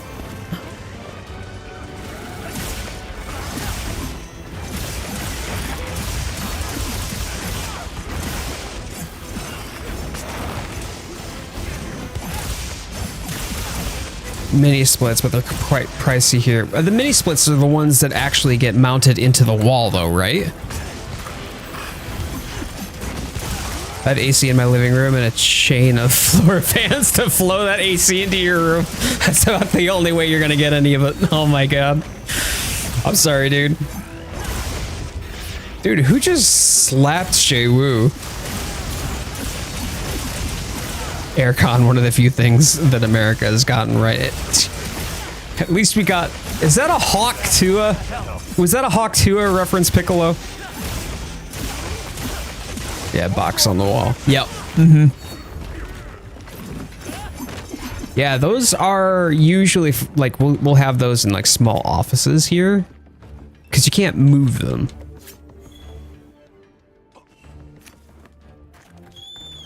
Let's go.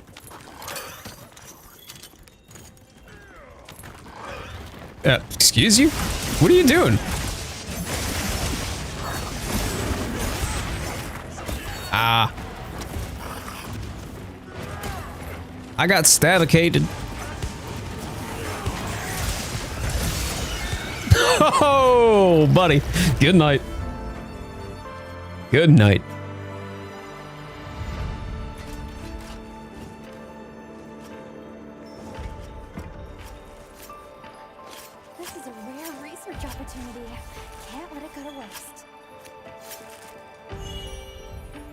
Umbra gem.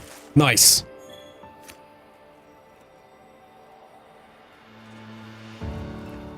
I lure potted him while he was going into the wall, so he came. Is that what happened? Because that was bizarre, man. Shaywu. Shaders are done. All right. Fantastic. I'm a bio real quick, and then we're gonna jump back in. We'll be doing the chemistries in this one again, and then we'll get Lawrence in for the Quitku.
Fam, the moment I take a step outside my room and it's boiling in the house.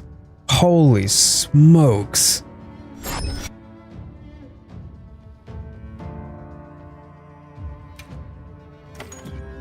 I feel like this is what Lawrence means when she says I'm not built for this heat.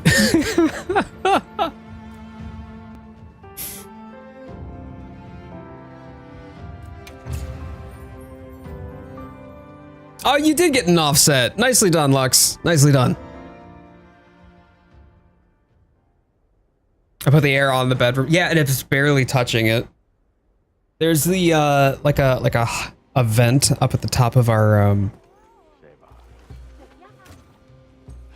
bathroom. It's like a I forget what they're called, but the windows that are skylight.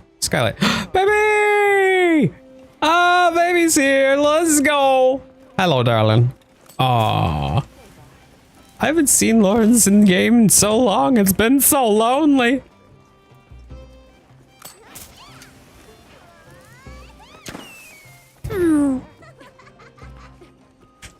There's some irony, I feel, in Immortal's Palico being named Steve, though. Shy Guy understands what I'm talking about. All right, here we go. Stalking supper. I love the heat. I enjoy summer. I really do. I really enjoy summer. For us, it's just very, very humid. And that humidity makes you feel very sticky all the time, so you don't cool off nearly as well. If it was a dry heat, I'd be all here for it.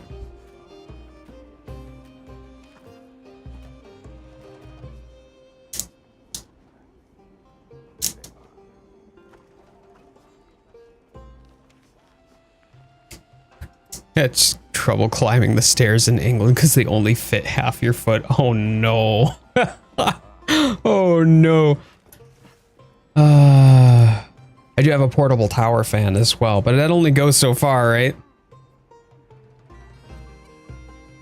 I was just trying to come up with a random name. Well, you came up with a name that would be so neat to have if you could understand that reference. Been here in the summer, you know that most of our summers are 99% humidity. It's true. It's true.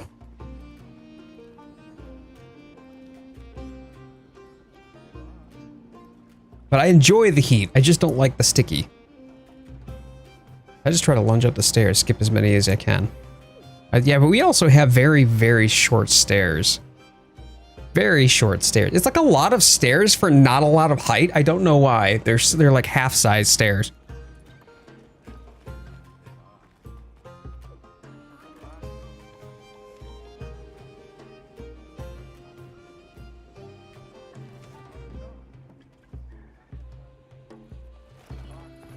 All right, and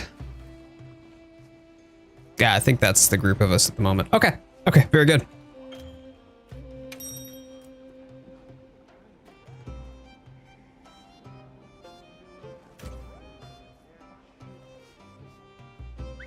Hopefully Lawrence didn't forget to re-up her items though.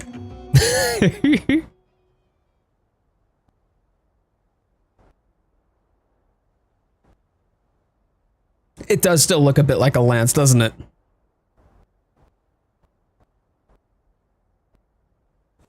Because look at it looks like it's supposed to, the part without the feathers, like right after the feathers, it looks like that's supposed to go under your arm the way that you would hold a lance. I didn't. Standard Lawrence.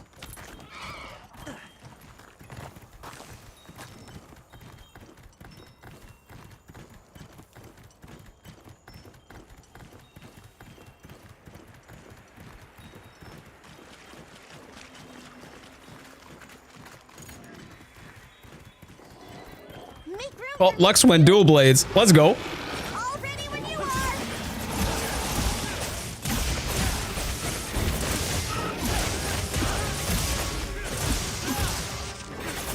Wait. What happened to Lawrence?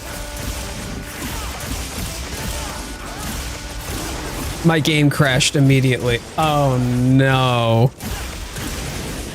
For real? Like unloading?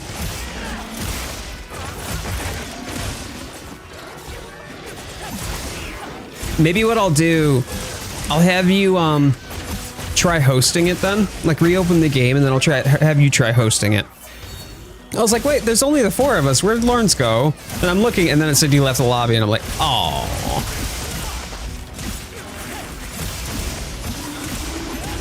And then hopped on your sacred.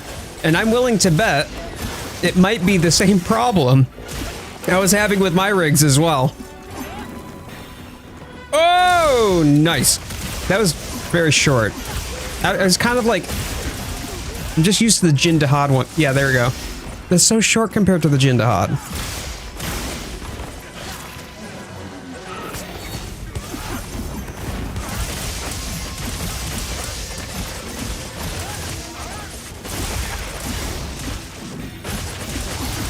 Well, we'll give it a shot. We'll have Lawrence host the quest. And we can do it again. This is getting me good stuff for my, my meals anyway.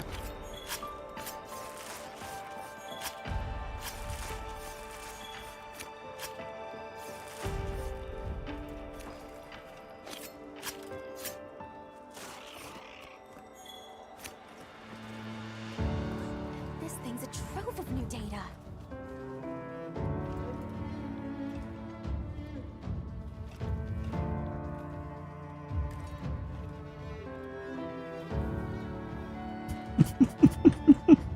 Both of us got our scarves just flapping in the wind.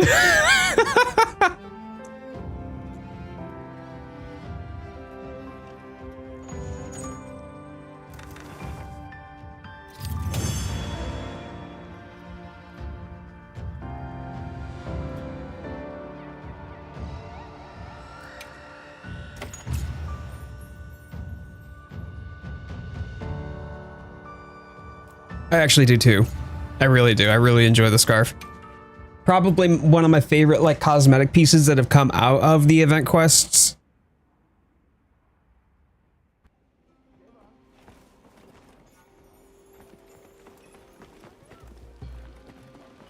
Wait a minute. Hold up.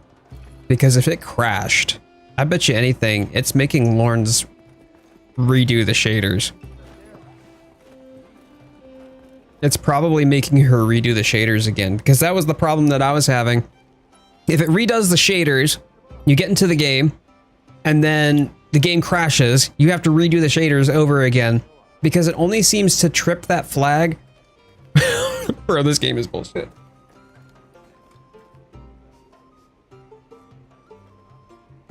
It only trips the shader flag when you close it after you have rebuilt the shaders.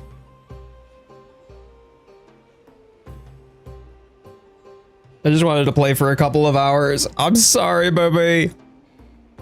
Give it, once the shaders are done, exit out of the game, and then go back into it. That way, if it crashes again, then it won't force you to rebuild those shaders. Hey, Parshath, good to see you. Good to see you. I appreciate you being here, man.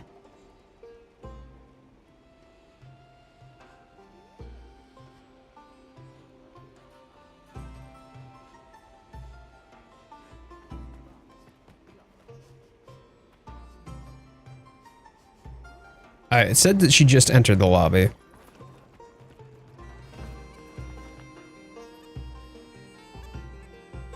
Yeah, it rebuilds shaders anytime that there's like a driver update, or if there's an update to the game too.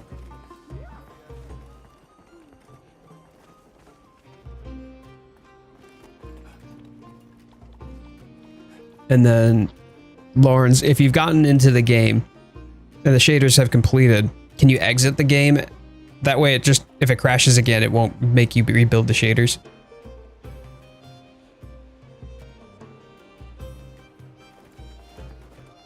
Thoughts on the new color scheme? We got like a silver. Oh, there's kind of like, oh no, that's from the bluish glow. Okay. So you've got the bluish glow that matches the glow of the weapon. I like that. And then you've got the reddish metallic hue. I also like that. And the white silveriness actually matches your weapon too. I'd say it goes pretty well. We have some similar capes. Dark red and a white. Yeah. Yeah, it matches your weapon well. One of the things that's coming in Title Update 2 is cosmetic weapons. So you'll be able to layer your weapon as well to be able to fit that to your look. Right now, your look fits your weapon. Coming back. Perfect. If you're going to do a dark blue, I would change the red portion to dark blue. It might clash a little less with the glow. Yeah, cosmetics coming soon, man. It's the 30th. June 30th is when we're getting Title Update 2.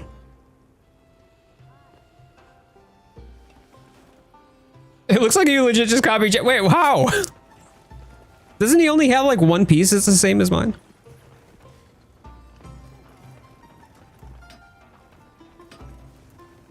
He was a rather muscular looking man before. Okay, so Lawrence, once you're here, go ahead and rack up the Chemitrice event quest.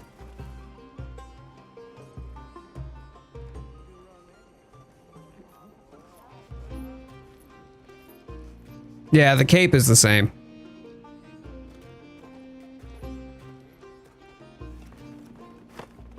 Is that Piccolo from DBZ? Well, if you must know, it's Green Man. It's a event quest.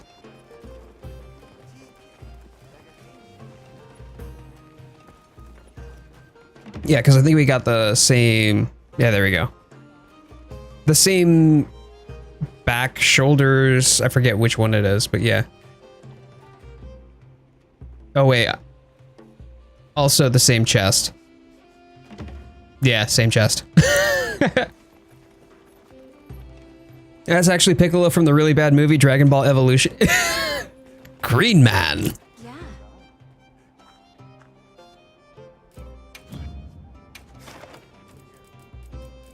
Okay, lobby member quests. Here we go. Stalking Supper. Yep, that's the one. Looks like I arrived at the conversation quite late. Slade, yes. Yes, we have shifted from the topics of conversation about the overwhelmingly negative. I don't know. It's a tough one. Lots of people feel a lot of different ways about it. I think it's important to be discussed, primarily because it's all anybody wants to talk about anymore.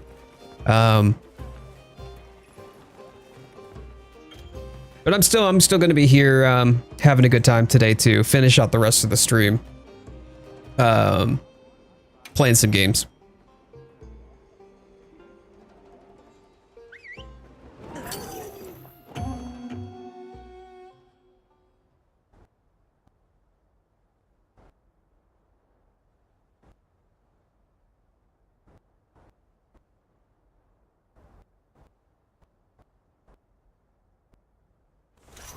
Good to have you.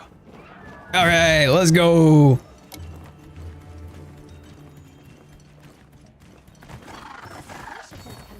Hope you find something useful.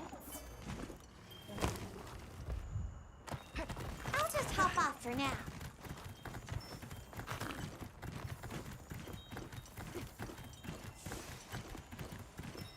It's been a minute since I've gone hunting with wifey.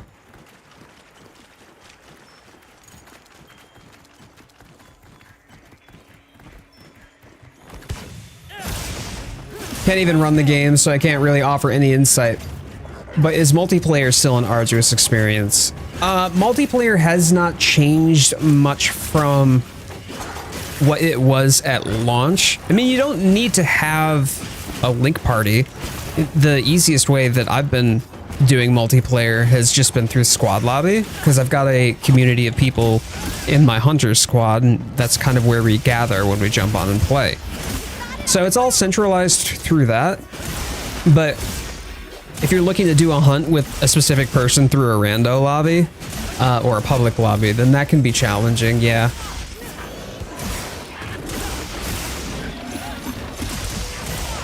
Still trying to find a game for your wifey to play. What sort of games does she like?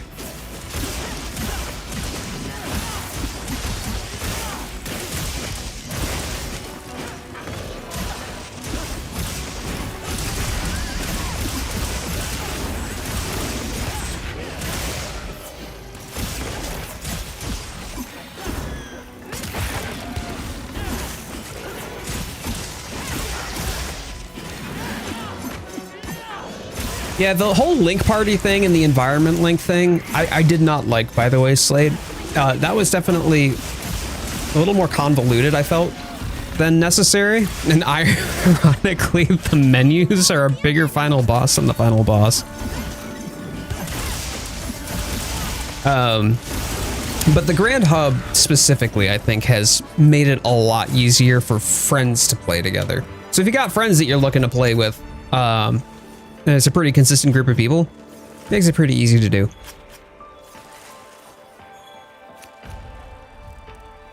I'm still trying to find a wifey to play games with. Well, I got this one, and I'm very lucky. She's my wifey.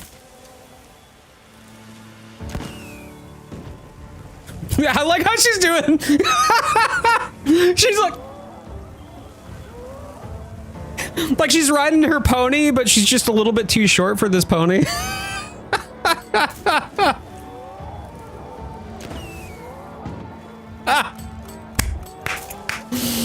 Brilliant. I didn't know that you could do that while you're gesturing. That's fantastic.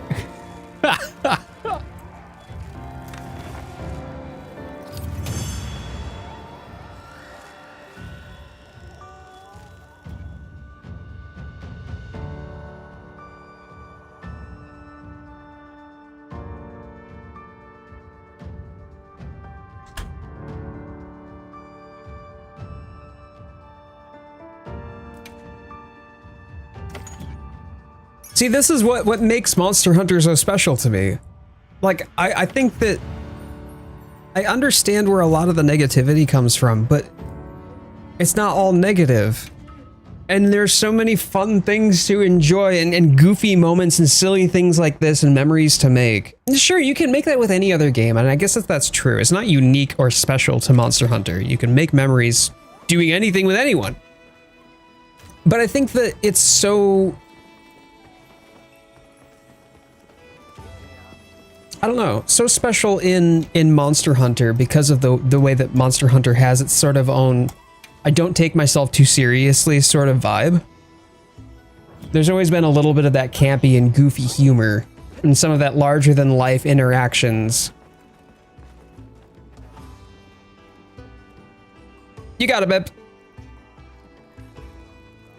Apparently Opera GX said out of memory for YouTube. Oh no, rip. I'm happy for Laggy's grand return. Here's hoping that all of the strife will be learned from for the G-Rank expansion. Who knows? Maybe that'll be able to staunch the flow of a gaping wound at this point. I mean, like, damn. It was unfortunate. The negative backlash recently. But at least on PC, the one thing that I can 100% agree with is that there's a lot more room to be done, like room for improvement on game performance or stability. Case in point, my wifey tried to join me for a quest earlier, and immediately upon loading in, then immediately got booted out of the game, and it crashed on her. So I think there's some validity to the criticism, but it's not all bad. You know, there's good things that come out of this game. I think the game deserves better than overwhelmingly negative. I got the PS5. I'm going to get Wilds there first so I can delve into it finally. Thing is that it's also cross-platform. Unlike previous Monster Hunters, it doesn't matter in Wilds which hardware you're playing on, you'll be able to play with people on PC, people on Xbox, people on PlayStation. We can all play together. Got an additional monster coming as well. Yes, Elite Rob. Yes. I believe it's AT Uth though. It's probably like an AT Uth Duna, but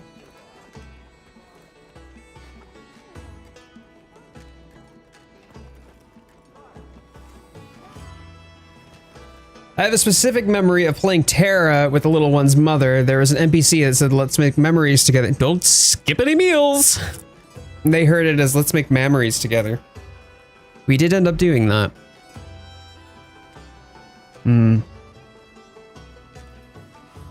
AT Uth Duna. Set up the tower fan in the hallway. Oh, okay, cool. Thanks, baby. I did post a quest. I posted a Shaiwu. But I would like to see a new monster. One of the things that people want to see out of the game, like they want to see the game succeed. For those of them who aren't just like negative for the sake of negative or any sort of bandwagoning. Yeah, I want to see more monsters. I want to enjoy more locales. I want more story content. Like I'm excited for this game, and then G rank, obviously, when that comes through in the expansion, is going to provide a significant boost to the available content. Shebar, Shewu. I feel that Gen and Gen U is peak Monster Hunter. The flow of the game, the gameplay loop is just stellar. A lot of people have been playing Generations. Like a lot of people have been playing Generations right now. I think a lot of people found out about Generations after Wilds too, which was great to see.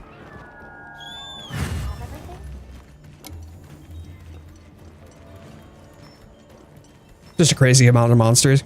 I mean, that's it though. It's called Monster Hunter, right? So I understand some like opinions around the roster. It's just frustrating to me when people point to World and they're like, yeah, well, World has this much monsters and Wilds only has this much. It's taken a step back. Well, no, it hasn't. I mean, World had, I forget however many monsters it had at its launch, which is only 1 or 2 more than what Wilds had at launch. It feels like it's too much and it's just right. Okay. All right. Very good. Hopefully they bring back Gogmazios for the oil well basin. This must be how the wind feels. I do not know what it'll be, QB. No. I assume that second monster would probably be like an AT variant of one of the Apexes, probably with Duna, if we're talking about the locations.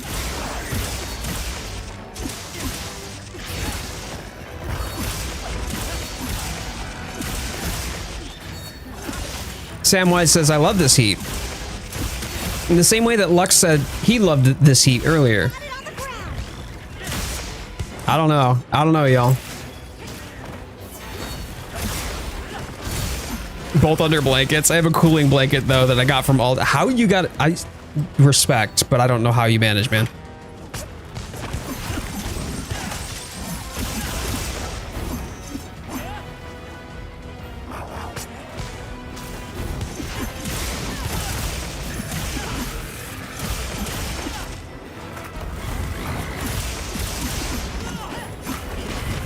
Perfectly tailored monster to that biome. 100%, man. Like Gogmazios would be great. Would love to see Steve back. And now with Lagiacrus, there better be like a round 2 between Lagiacrus and Rathalos, you know what I mean? So I would love to see that. I just think that right now the game is... Oh, man. Okay. Right now the game is kind of subdivided in its development, like its post-release development, between trying to get the game into a functional state that might mend some bridges, because at this point it's more or less on the order of a PR disaster with the state of the game, or at least the state of the sentiments surrounding the game. And so I assume that it's probably going to slow the roll of actual new monsters coming in, or returning monsters for that matter. Like, I'm assuming that we're probably even going to be getting, like, Zinogre. Like, #1 in the Hunter's Choice poll of 2024. Like, yeah. I got it.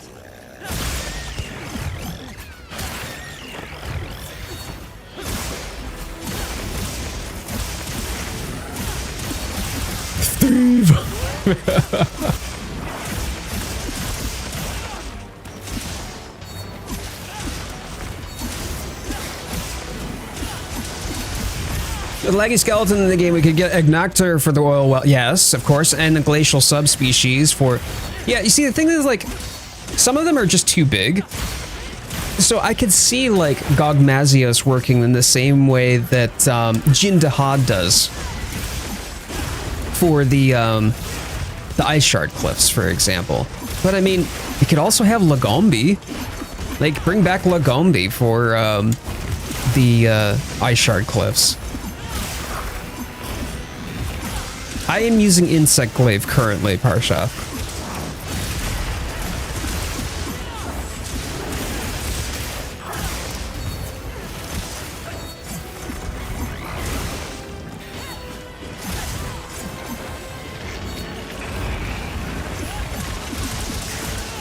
Really, really likes you, doesn't he, Lawrence?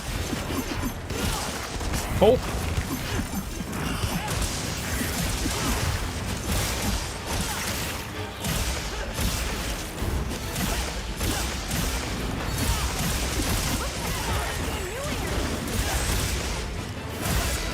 Oh, I don't think I got it. Nope. Did that time, though. Yeah, it's an endgame glaive, so it has a very similar aesthetic with the kind of white ceramic look to it and the latticey looking design as to other weapons that are made from the same monster. Watching you play this makes me want to play so darn bad. The Monster Hunter fan in me can't wait. I hope that you can get the game soon, Jeff. I'm glad that there's still people out there that are excited. Like, legitimately excited for the game, for playing the game and getting to experience the game. Yeah, I don't know. Maybe I just needed that today. Do you think Wild Era hunters are ready for outright sorcery that is Lagombi? Well, I think my wifey probably wants Taco Bell, based upon how she just spammed that. No. But who doesn't want a giant frozen bunny ice slaloming on its belly? I think that so many people, like, it's such a fun design. I wouldn't exactly say it's a ridiculously difficult monster. It's different, though. And it's fun. What ice bunny? The ice bunny, yeah, ice bunny is the, it's not in the roster. I got an offset attacks. Let's go. I did, I got one. I like how Lauren's got social butterfly because she just spammed Taco Bell over and over again. And bodies, bodies, bodies. Oh, so good.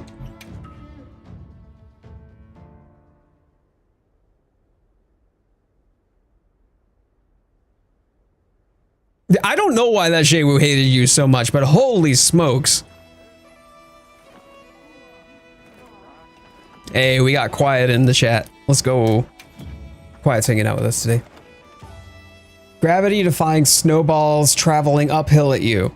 I feel like there's some PTSD there. Do you want to talk about it, Slade? It's okay. We're here to support you. And y'all, if you're here, if you're enjoying yourself and you've enjoyed the stream thus far, please give a thumbs up on the video. Helps out the channel a lot. But also, if you're interested in coming back for more content, whether I'm creating Monster Hunter content or otherwise, please consider subscribing. Would love to have you as more frequent members of the channel and coming back and hanging out with us. I do a stream every Sunday. I do regular short form content and long form content as well.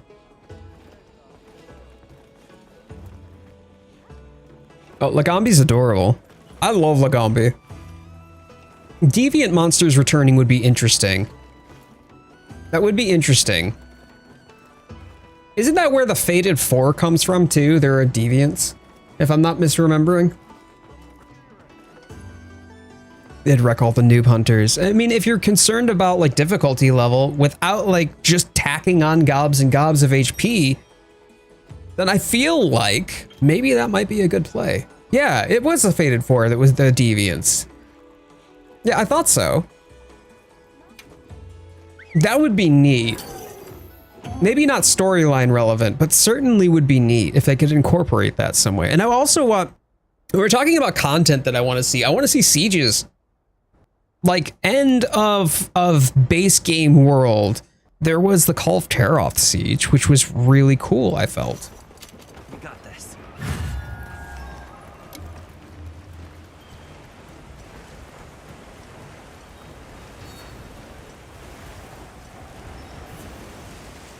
Oh, Lao Shanlong. That would be cool. Also the birthplace of Molten Tigrex, because that bad boy just had to have a blast element. Just had to. Had to. Y'all thought Perkidios was bad. No worries, Immortal. No worries at all.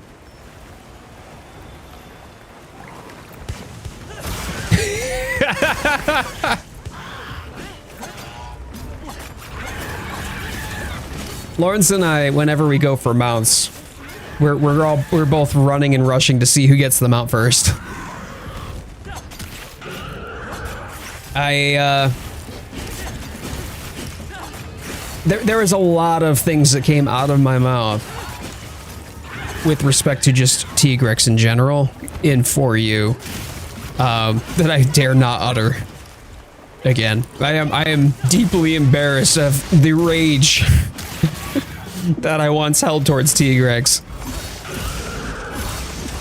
Brute Tigrex in World was also a pretty interesting Tigrex variant, I felt. That thing hit like a brick just every single time.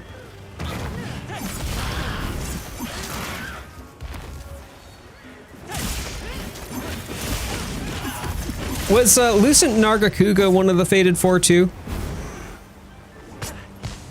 Lucent Nargacuga, yes! Invisibility, yeah. Okay.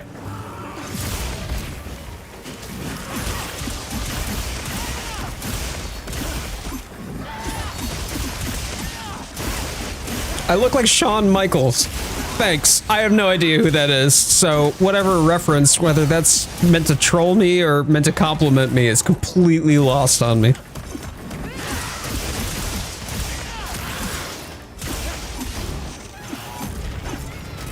Grimclaw was the deviant Molten from 4U. Mm-hmm. But we're talking about, like, the different... I'm not a wrestling fan, no. Nope, I am not.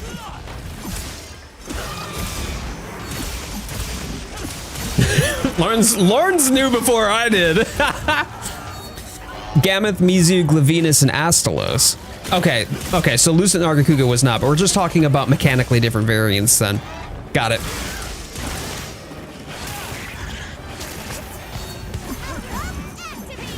Glavenus, I have a tenuous relationship with acidic Glavenus.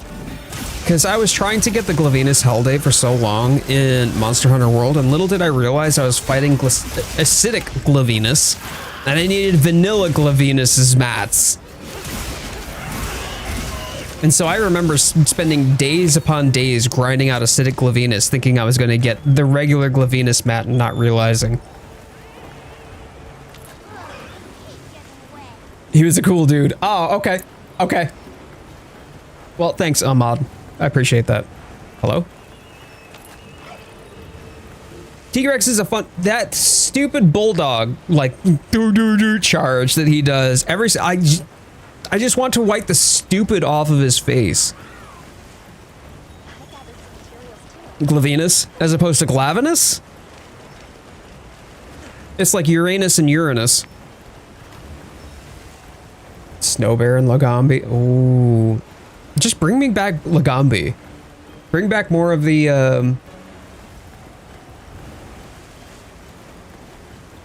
the older monster rosters.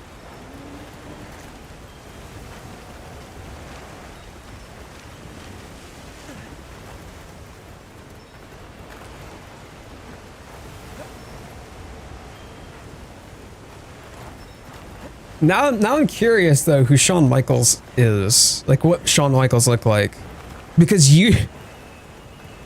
usually it's not Shawn Michaels that I get. Usually it's the singer from 30 Seconds to Mars.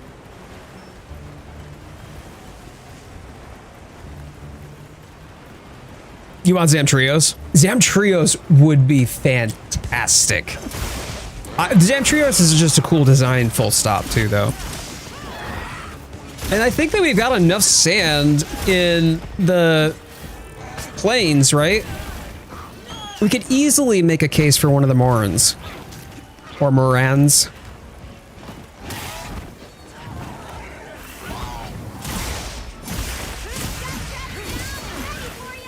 Sandberry off. Yeah, valid.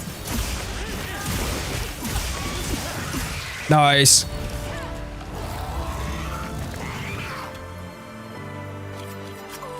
Folks would lose their minds at his fatty form. Speaking of fatty, My partner. anyone think that there's any potential to the theory about White Fatalis coming like end game or post game Wilds? My wife says you look like Jared Leto. See, there we go. 30 Seconds to Mars. But also Shawn Michaels. Oh, god damn it. Actually, I had no idea, Beezy, that you had a wifey. Aw, does she play at all? Just no nibble snarf? Screw that. No nibble snarf? What? Now you're gonna tell me Plesioth had the best hip check in the game. I personally just love your luxurious hair. Oh, Beezy, thank you. Thank you. Oh, it's fine. It's fine. I'll just do this a little bit. Here we go. Here. Ow, ow, ow, ow, ow, ow, ow. Ah.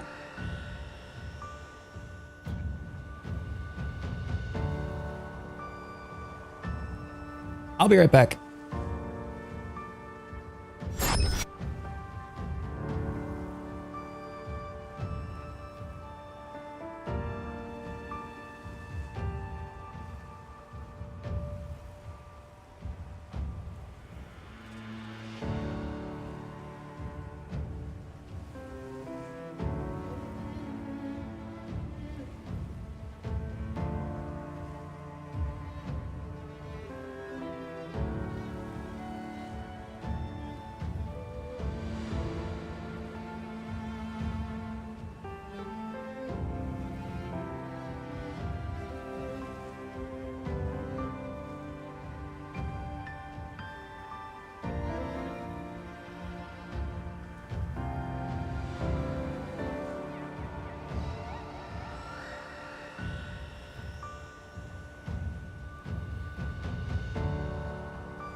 She doesn't play, but she watches my stuff. My greatest supporter. Aw, you got a good wifey. My wifey is very much my biggest supporter too, Beezy. So I feel you on that, man. I feel you on that. We are lucky indeed, are we not?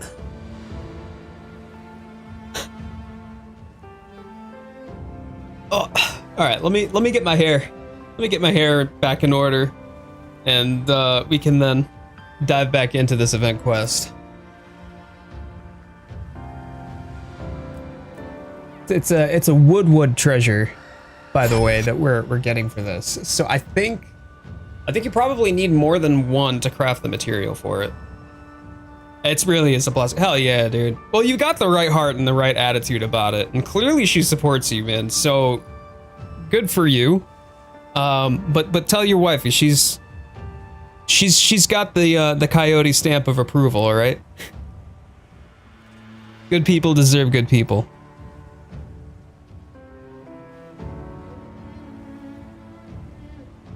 Don't mention White Fatalis. That's not fair to toy with the hearts of the lonely. But his return would utterly destroy New Era hunters and beg for OG. Ugh. I would enjoy OG Fatalis for sure. I would love Fatalis to come back. The Fatalis siege, well, it's not really a siege. It's a Fatalis hunt with siege weaponry.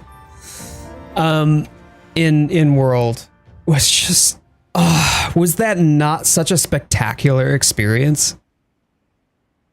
Feel how you might about Elatrian, for example, but goddamn, if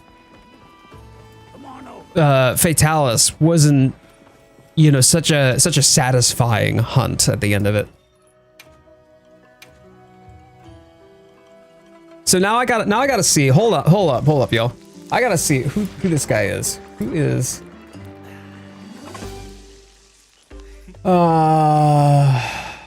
Shawn Michaels. Professional. He's... No. There we go. Damn, the guy's ripped. The guy's absolutely jacked. I was told I looked like a Skyrim NPC earlier. Now Shawn Michaels.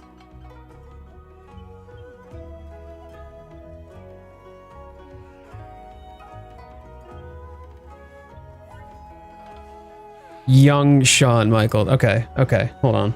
Young. He's got the mullet and everything. Oh shit. Chat, y'all for real? I mean, he's a handsome dude though. He's got a freaking chin and a half though. Wait, nope, that's not the right guy. Oh yeah, it is. Yeah, it is. Right? Yeah.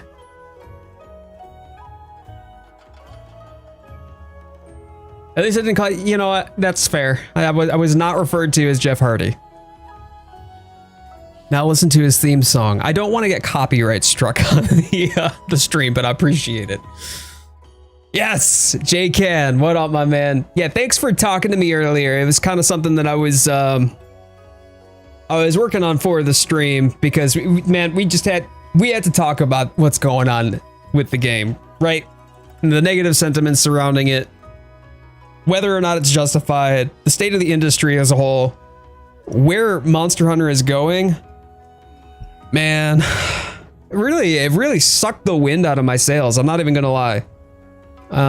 It's been really discouraging for me.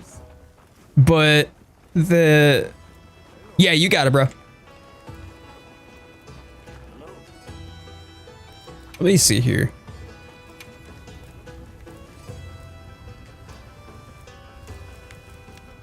No, it's a feline, isn't it? It's the Palico armor. Right? Yes, it is. Oh, there's like 5. Okay, so I need 1, 5. No, 1, 3. Yeah, it would be 5. Okay, 5 for this, and an additional 4. Okay.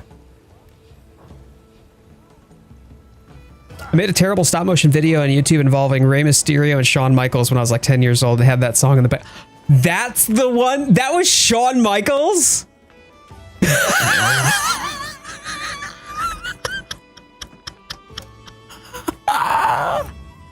I'm not saying shit. I am not saying shit. Will the first start of this VOD be watchable once the stream? Yeah, I will have it available. You can go back and watch the VOD from its beginning once the stream is over. It's still on YouTube somewhere. I wasn't saying anything more than that. I really want to hear that discussion. Like, fam, it was tough. I was at a client's house trading them and went and did my other job and saw you were live and like, damn, still working. Maybe you'll still be live. I appreciate you coming in, man. Despite the fact that it's been challenging, it's been depressing. Like, this is such a remarkable series for me. It's so special to me, and it just feels like it's getting shit on right now. And, you know, like, legit, some of it is 100% valid. There's definitely more work to do. I don't want to sound like I'm just glazing the game, although maybe it does sound like I'm just glazing the game. But I feel like we have to ask ourselves the question, like, how did we get to where we are? And what should we be expecting? And I overwhelmingly feel like there are a lot of people who are just newer hunters whose first game was the 5th generation, and that's what they grew to expect. And first generation being first time hunters with their experience being 5th generation. I mean, World came in 7 to 8 months of content after the game had already released. And so this is the first time for them in many ways where they're experiencing a Monster Hunter game kind of hot off the presses on PC. I hope that the next Monster Hunter use, yes, Delphinium. I hate to say that I agree with that, but I do. There's still performance issues. It's getting better, Delphinium. It's getting better, but there are still performance issues. And Lawrence's game just crashed again, right? There's still problems that still need to be resolved. And you can say that you expect it to be done within the first month, for sure. I get it, but by the same token, like, that may or may not be a realistic expectation. The game, I mean, World at PC launch was such a dumpster fire. I mean, it was literally unplayable. Quite literally unplayable. But I think that they can improve and iterate upon the RE engine, so that way it's just a better engine overall. At least it doesn't fall to the same pitfalls as like UE5 does, for instance. World was rough on PC as well when it dropped. And bear in mind, like, one of the betas that they did an open beta, and one of the things that they had as an open beta for World, like, this was the selling point of the open beta. You can do 4-player multiplayer. And there's a training room. That was one of the betas. That was the selling point for one of the betas of World. But we got a beta for Wilds that was almost fully playable and got to experience a lot of like the open world aspect. Multiplayer was functional. Sprong needs to fuck him up. Yeah, because it's 6 Sprong on him. The selling point being 4-player multiplayer, and it was not cross-platform. You take it a step further back than that, and I was talking about this in the conversation earlier. Monster Hunter Try You. You couldn't play with people in the Japanese region, even though everybody was playing, you know, like if you were playing Try You on the Wii U, you could play with people in your server region, and that's it. Even though Japanese players were playing on the Wii U as well. So at least in World, you know, you could play with anybody of any region so long as they were using the same hardware as you were. So that was a step in the right direction. We all have our moments and enjoyed such glorious victories and of course cherished memories that we will never forget. Never forget this. This is so important to remember the good moments, the happy moments, the fun vibes, the silliness, the goofiness, whatever it is that makes Monster Hunter special to you. Because I still think that to have it overwhelmingly negative to the point that there are hundreds, if not, no, thousands at this point of negative reviews on Monster Hunter Wilds. I don't think that that's deserving. I don't. I genuinely don't think the game deserves that. It breaks my heart.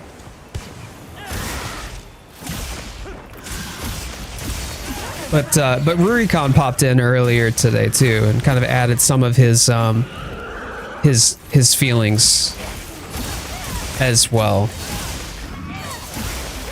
It was nice. It was good, really good to see him, and I appreciated him stepping in to talk about it.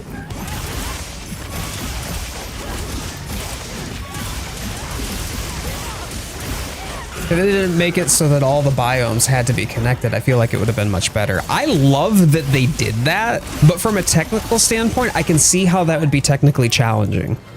You know, to make it work seamlessly, there has to be some way that it better staggers the way that assets are loaded, or how the game anticipates new assets to be loaded or offloaded, so that way there isn't a disruption to the frame consistency and frame pacing.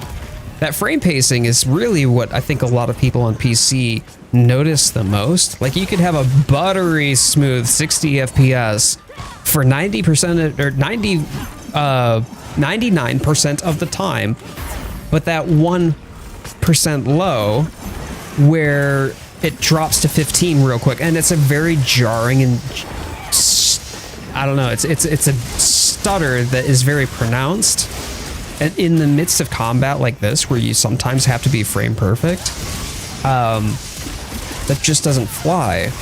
And so a lot of people, you know, especially when you're talking about the demand on hardware, where hardware demands are outpacing very rapidly the power that you can deliver through cutting edge hardware. People don't have the money to buy it, you know, 250-90s, right?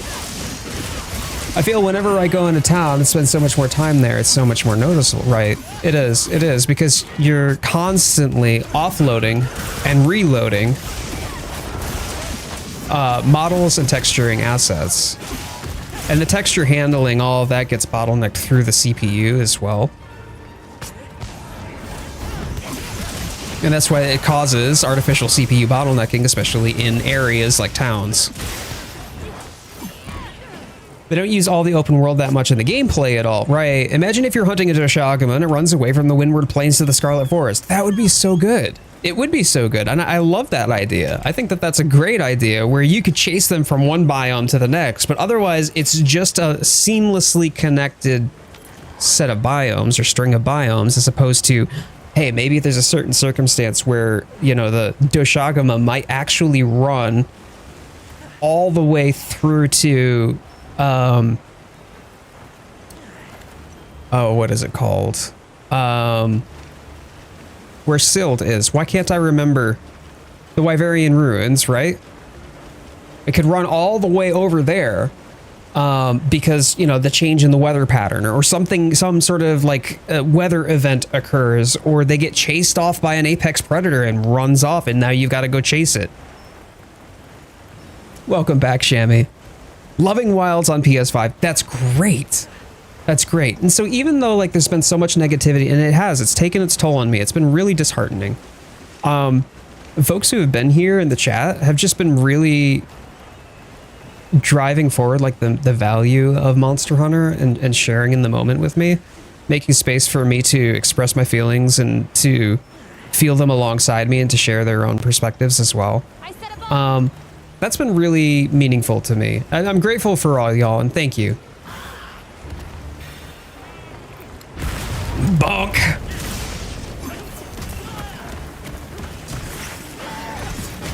But I just wish that other people, like, the opportunity for other people to really appreciate and enjoy it from the same way that we have, feels like it's been lost. Hence why there are now more concurrent players playing Monster Hunter World than there are still playing Wilds. How funny it is, though, that they've made a game so good that people would choose to play the older game over the newer one. I love the content you and Lawrence do. I will follow you and Lawrence to whatever you two do. Shammy, that means a lot, man. Thank you for that, and thank you for being so kind-hearted about it.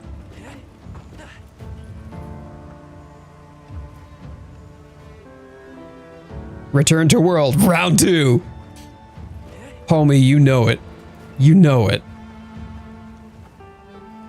I know not all of my comments hadn't been read, but it's all good. I certainly said what I meant to say. Okay. And hope you'll fully enjoy your games.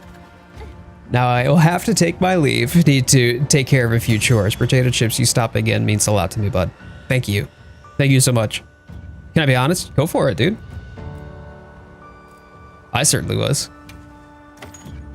I'm more of a newer player, so I didn't really have high expectations for Wilds. I literally started with Iceborne. Valid, but you seem to be enjoying yourself.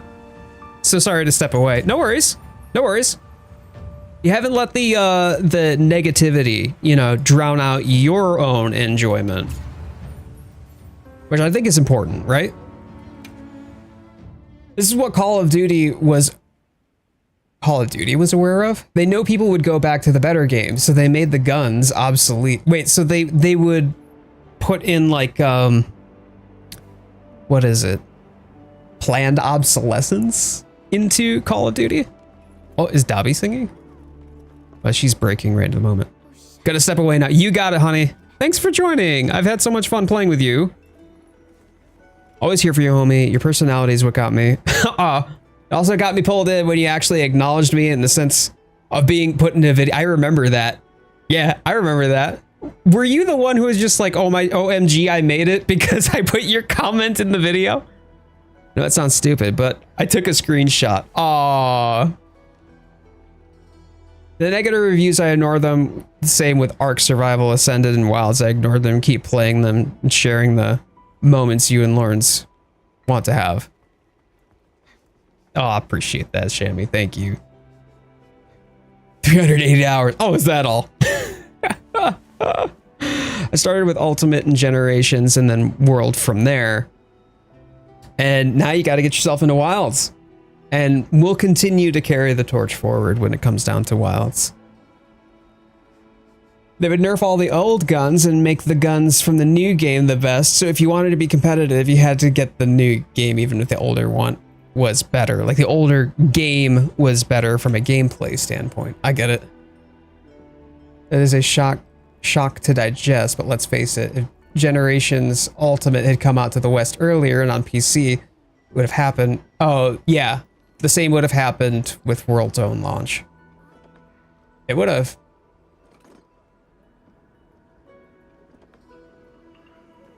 With everything that you go through, your personality and honest memories and moments that you make with people, this is something that should be the reason why you make Monster Hunter content. Do not let other people, what other people say, get to you.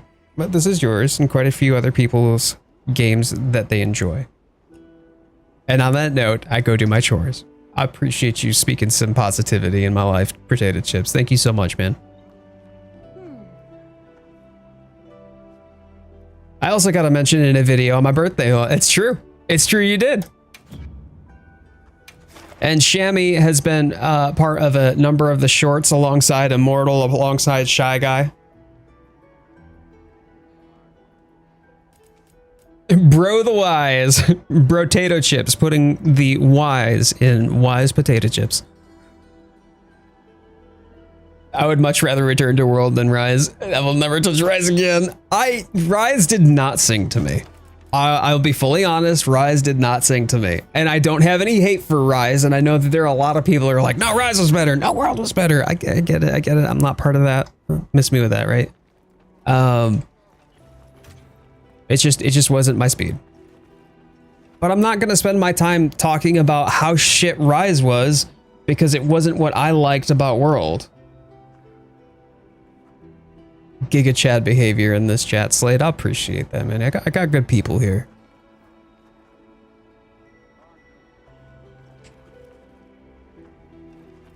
I think you need to watch me and get smacked around in Mario Kart World. I gotta get myself a Switch 2. Lawrence was trying to convince me to get a Switch 2 yesterday and impulsively spend all of my money on that instead of groceries like a responsible human being. Yes, you heard that right. My wife was trying to tell me to be irresponsible.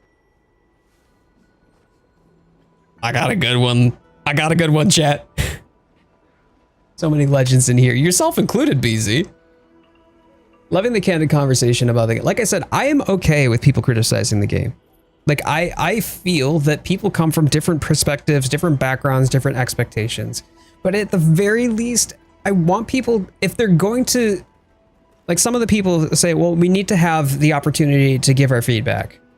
So that way Capcom can be held accountable to making a better product. I 100% agree with that sentiment. Like absolutely 100% agree to that with that sentiment. I think it's important that we do when we are spending our hard-earned money on a product that they are marketing to us, that we get what was promised to us, right? Or what we should reasonably expect from that product when we know what that product stands for or is meant to do. But I don't think that Capcom deserves to have their product villainized to the degree that it has been.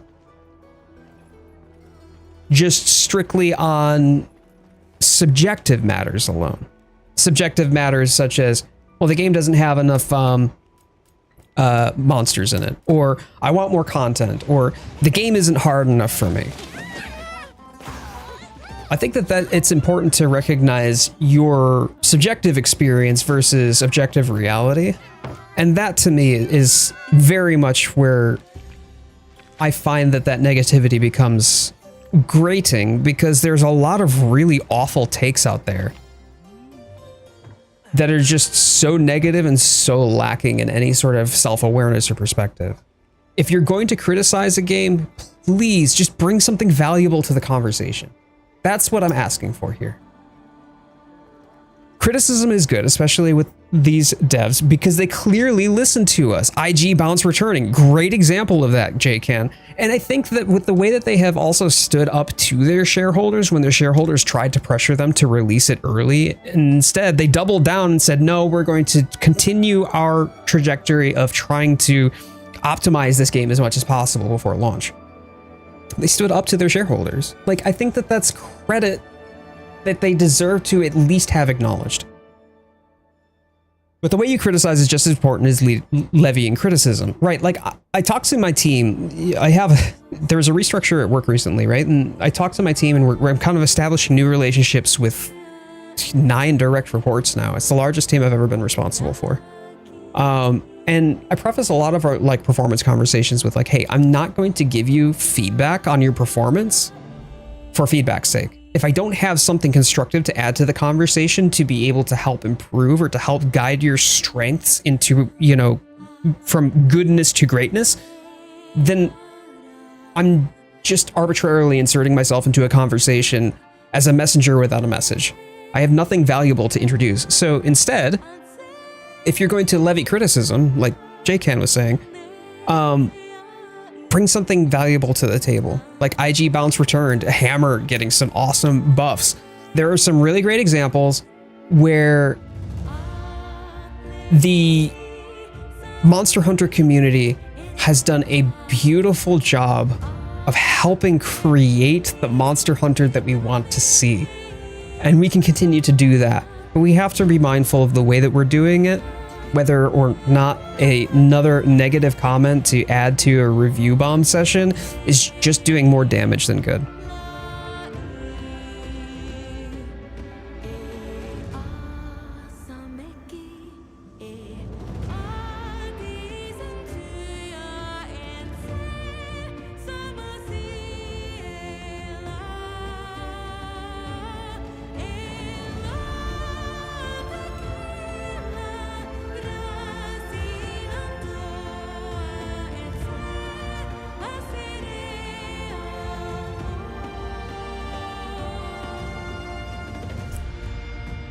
Look at y'all dancing up there. Let's go. This actually reminds me of one of the shorts that I did that I haven't released yet.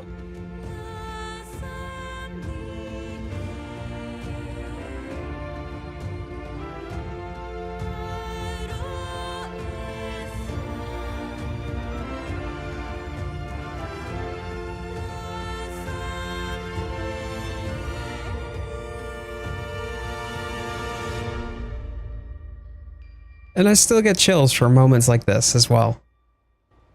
Everybody get ready to be blinded.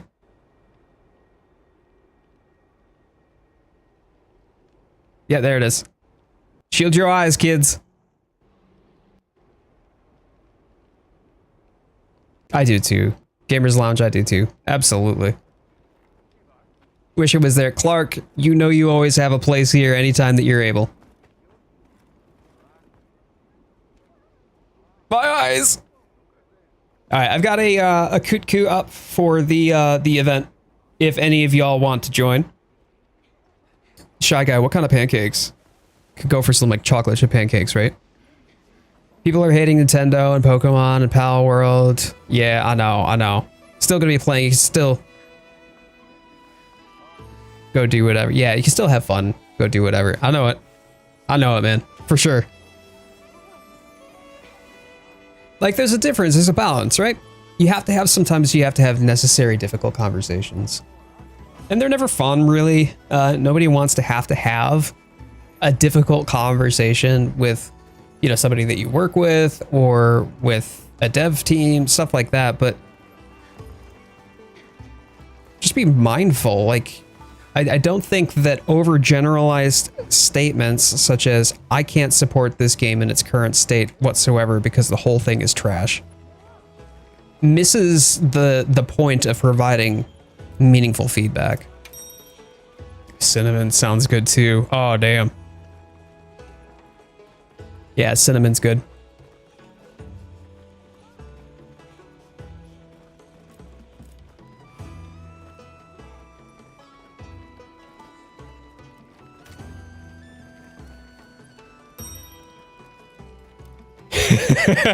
Clark, after the whole conversation around Pal World, yeah, I can only imagine.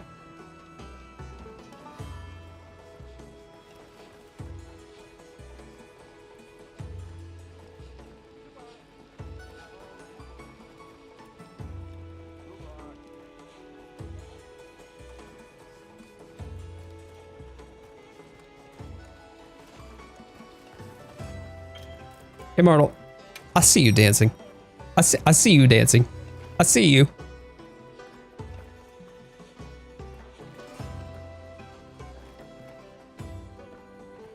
Sir. Thank you. Thank you.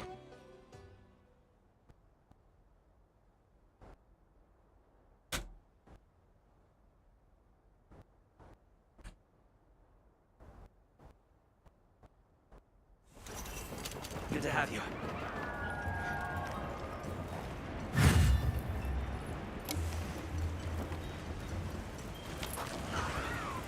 The guild sent us supply items.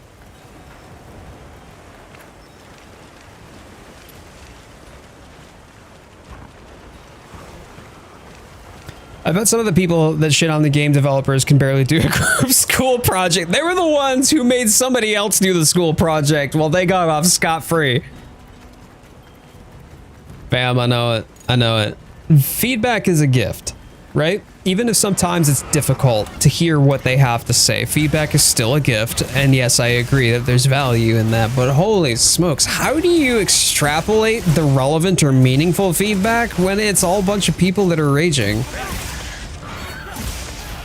It's Palico equipment, Clark. I was the one who did the project for 3 people. Oh, Shy Guy, no. I'm sorry, dude.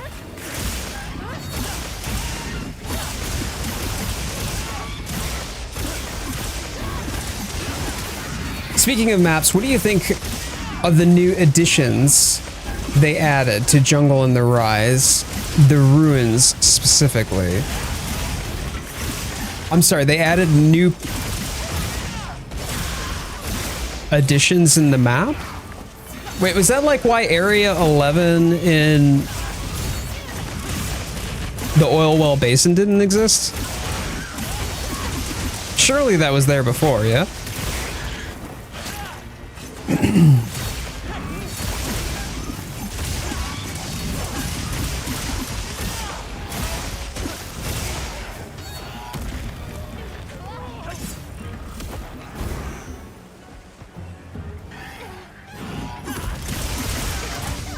Just a touch too early on the offset.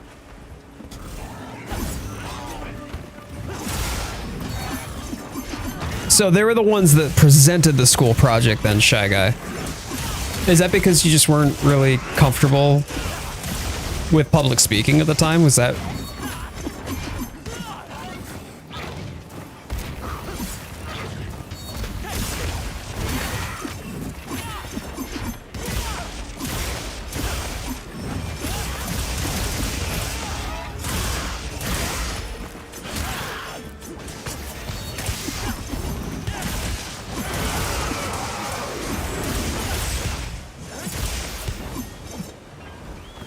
how maps returned in Rise had areas we couldn't access in the older games, like the... Oh!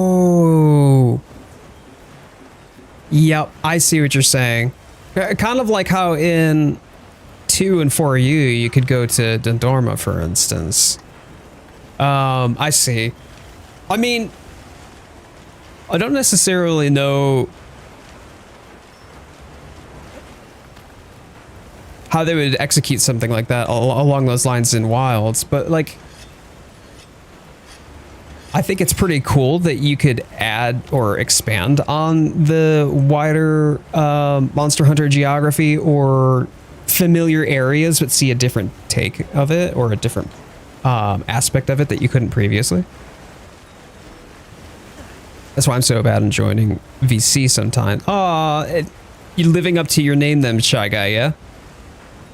I like you for who you are. You've always been fun and friendly in voice chat, though. Please, I hope that you never feel like any of us are going to judge you for, you know, either A, being quiet or how you communicate.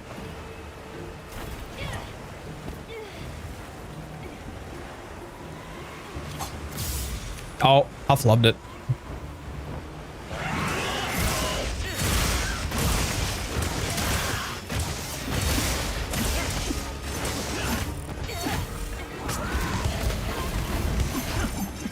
Could only do that during the day. I see what you're saying. I mean, I don't mind. Hi, baby.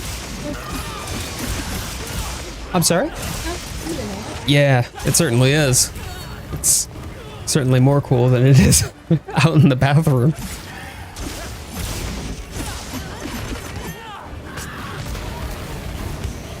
Is it cool downstairs too? It's okay. Not bad. No.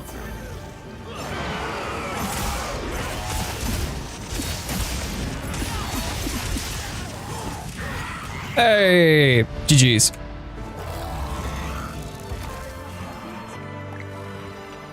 You smell good. Thank you. You taste good. Like your lippy. I like your lippy. It's very pretty. Very pretty lipstick. Thank you. Probably. Thing's a trophy. Hello, Soupy. Probably carve, shouldn't I? What do you fancy for dinner? I don't know. What do we have? Stuff. Stuff done. Don't you dare. Don't make me go out in that pea soup. It is hot and sticky out there.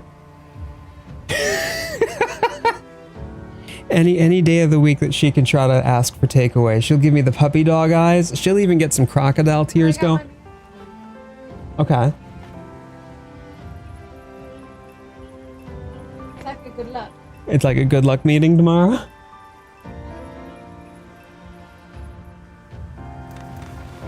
I can cook. You don't want me to cook, you just want takeaway. You want a box?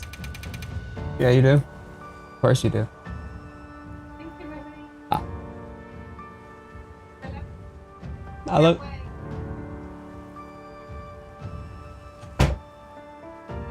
Y'all, did I just get suckered into ordering Taco Bell for dinner?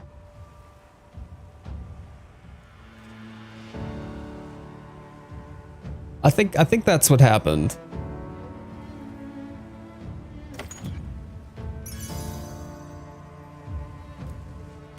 I did, didn't I? Yep.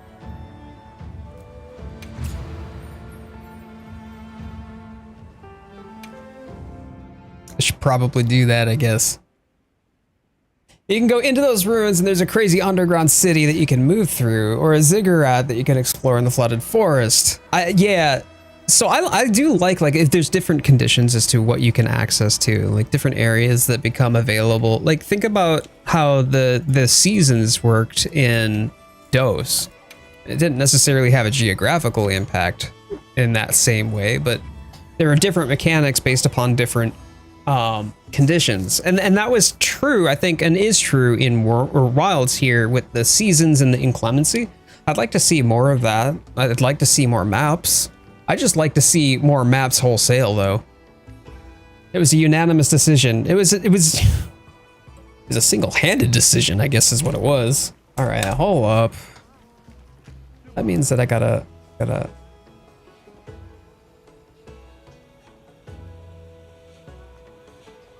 I'm looking at Grubhub literally right now.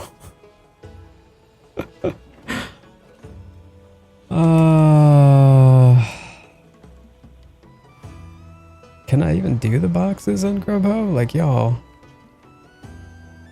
Box? Oh yeah, actually you can. I like those for, I liked Rise for those things that it did. I think it would probably be valuable to consider adding into World, for example.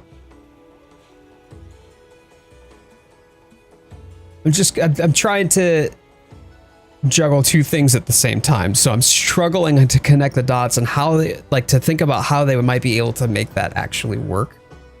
But if they could make it work, that would be a very cool concept, I feel. Yes, I would agree with that 100%.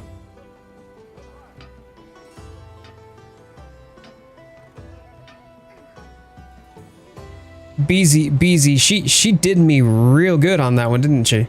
She sure did.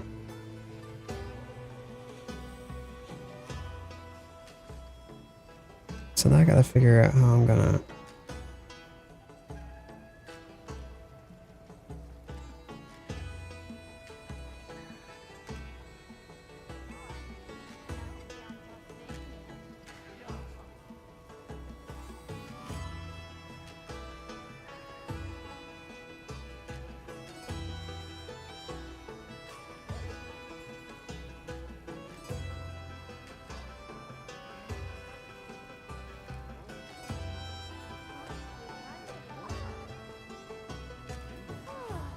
You activated her trap card. Mine does that to me too.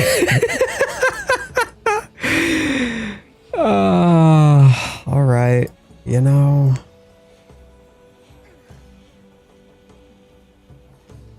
I suppose we could do that. Get a couple boxes.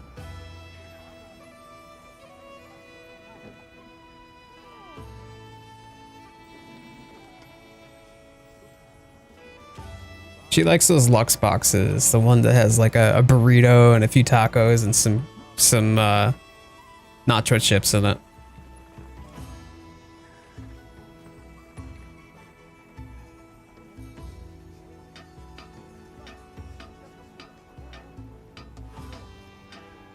It worked for 3 old maps and biomes and Rise. They could do the same for beloved older maps in the future. I think that they could, and maybe that would be something that they could explore, for example, Slade, in the DLC, right? Yes, that's what they're called. They're called Lux boxes. Madi, hello and welcome. Apologies for missing your message there.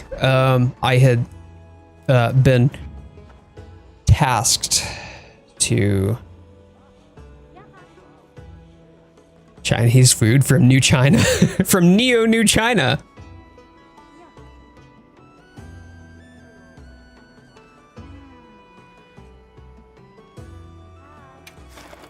But I was ordering dinner for myself and my lady.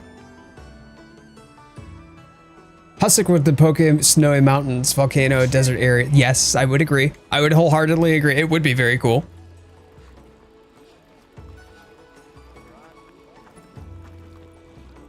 I'm surprised she did not get you to get that Switch 2 though. It's not for lack of being interested in doing so.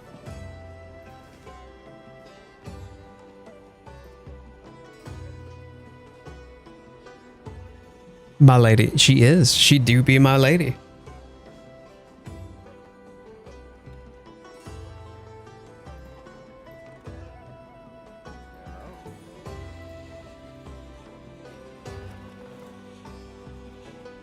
Make sure to get a side of powder in a barrel.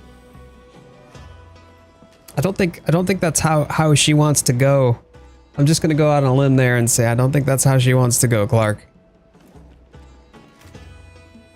Switch 2, where you buy the game case from a store to get a digital download code. We don't talk about that. Stumbling upon a random Kushala molt near a peak would be crazy for new hunters. I wonder if Kushala Daora would make a return. Like Kushala Daora, Teostra, Lunastra. That would be interesting. Bit of a spicy kick. There'd be more than just a kick. More than just a bit. Hella spicy.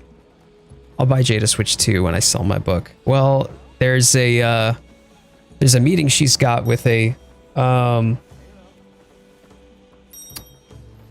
literary agent tomorrow. And hopefully we can have some forward motion on that. So I'm very excited for her. I'm very proud of her too. It's exciting.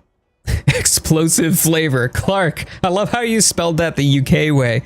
Up until I realized that you're from overseas, and I keep forgetting that because for whatever reason I see your name and I think you're American. Good to have this. They're the most of the most iconic of Elder Dragons. I know the closest we've got right now is a half Elder Dragon and with Gormagala. And I definitely think that Elder Dragons will happen. I just think that they wanted to get away from so many Elder Dragons like they did in World.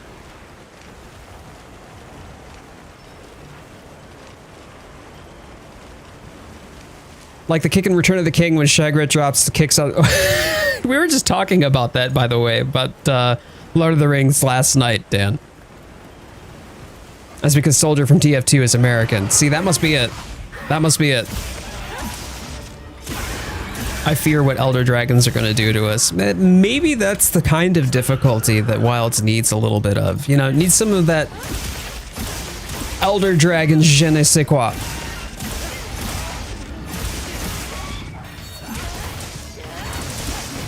I think they want to move away from the horse PTSD. If you know, you know. Oh, I do know. I do know. The one with the lion face. Oops, oops. It's sleeping, sleeping, sleeping.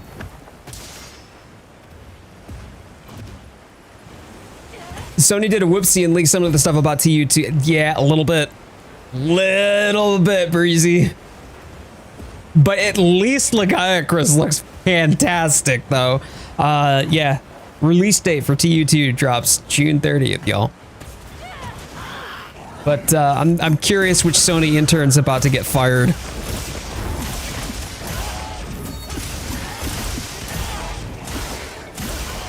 The icy unicorn? Wait, you talking about Velkhana? Because I was not talking about Velkhana. I was talking about Kieran.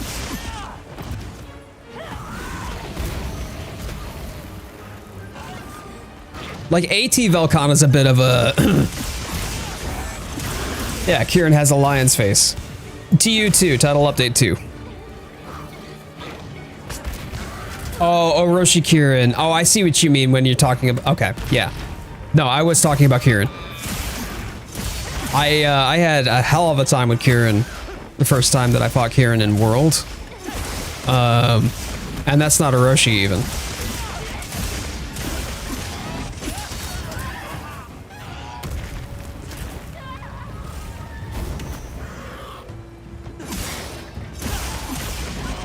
Has Lawrence finally agreed to watch it? You know, she's more open and receptive to it now. We'll put it that way. A horse face? Am I just losing my mind? No, it did not have a horse face.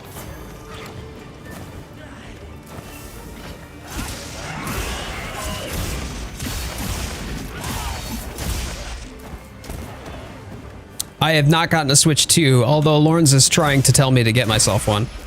And I think chat is trying to be the devil on my shoulder to do much of the same, but... It was a choice between either a Switch 2 or being a responsible adult. I chose to be a responsible adult.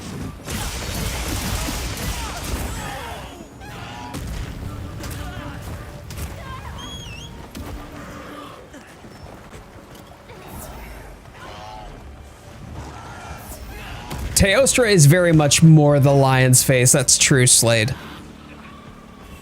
But it's definitely not a horse face. I don't know what you would call it. Like a horse, I don't know, lion man face-ish? It's a little more anthropomorphic on Kieran than it is on like Teostra or Lunastra.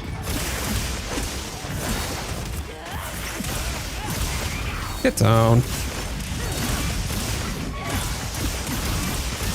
Gonna pop.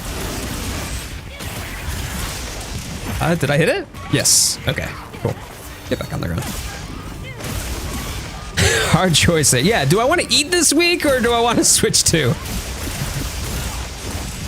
It's meant to be a giraffe. Let's head back. I mean, in Legend, sure, but it's... Y'all, come on. Like... Hold on, let me carve this first. This thing's a trove of new data.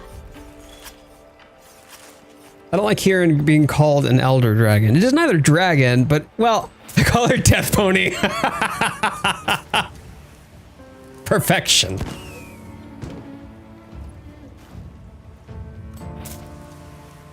So if you look, hold on, because it's a unicorn, right? But it's got, that's not a pony face. I don't know, is it a dog face maybe? It looks more lion-esque to me.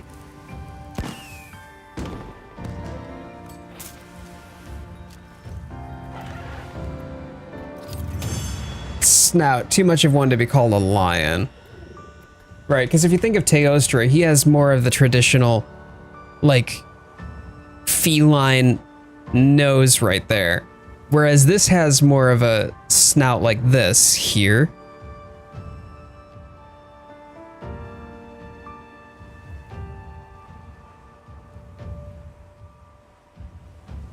But it's just not a horse. It's definitely not a horse.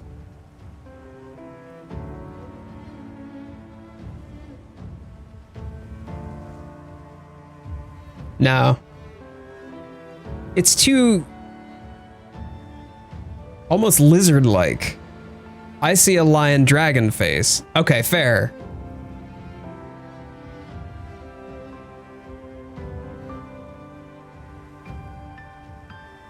It's like a lizard-like lion face. I guess is probably the only way that I can liken it to something. But Death Pony is suitable. Yeah, Death Pony makes sense.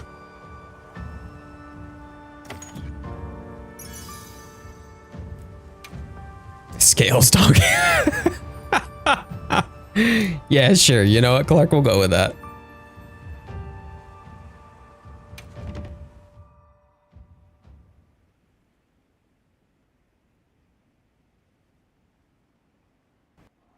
Reptilian face. I'm not even mad about it though. Never gonna see it the same now. I have shown you a whole new world.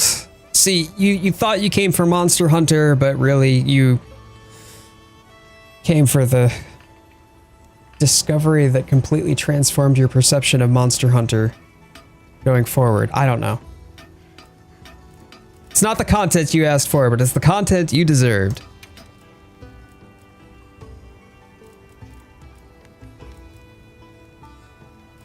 Okay, so I have 5. I still need 4 more. I literally need 4 more of these. Oh my days. Yeah. A lizard donkey. A lonky. I don't know that I like that. Make sure you're prepared. Not gonna lie, I am getting hungry though. I guess it is that part of the stream. I think the word works is doing a lot of the heavy lifting in that sentence. Yeah, it's gotta patch over all of the holes in my thought process and logic there, Dan. Can't really get a good look at it when it's trampling me. Anybody who has fought a Kieran ever.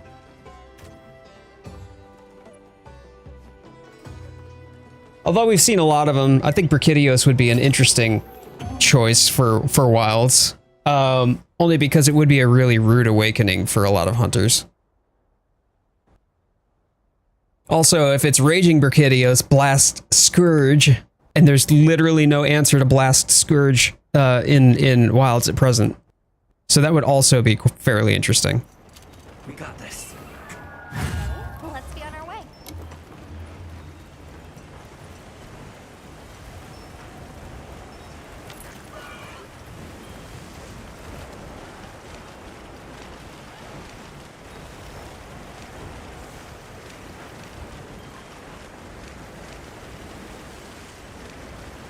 But considering we've got Gravios already, it would stand to reason we get a Cantor back.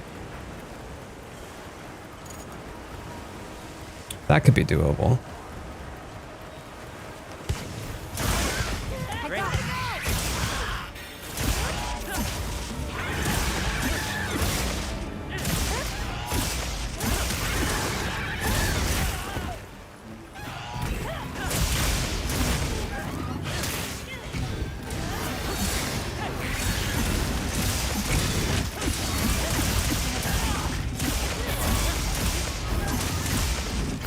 Raging separates the chaff from the wheat in regards to hunters. You don't screw with them lightly. That is for sure, Slade. Raging Brachydios. I mean, I don't know if this really counts, but Furious Rajang was certainly a wake-up call for many hunters too.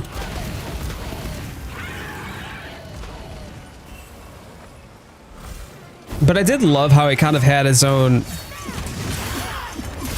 I don't want to say it was his own arena necessarily in the Guiding Lands, but it was kind of separated and segmented in the volcanic region when you got to his final phase. And that was a pretty cool mechanic, adding to the difficulty of the fight.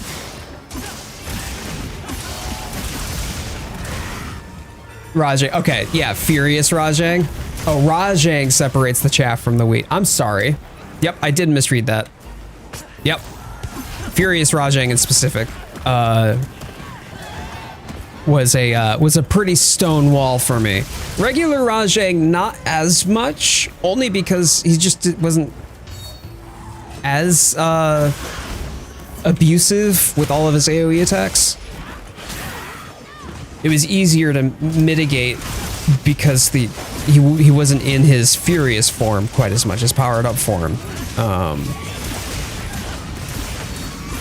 Whereas Furious Rajang was there the whole hunt, the whole time. But yeah, no, Rajang was a bully, full stop. And the first time that you ever fought Rajang in a Monster Hunter game, you knew. Doesn't matter which generation it was from, you knew. The first monster that would throw you into a pile of splatter against a wall.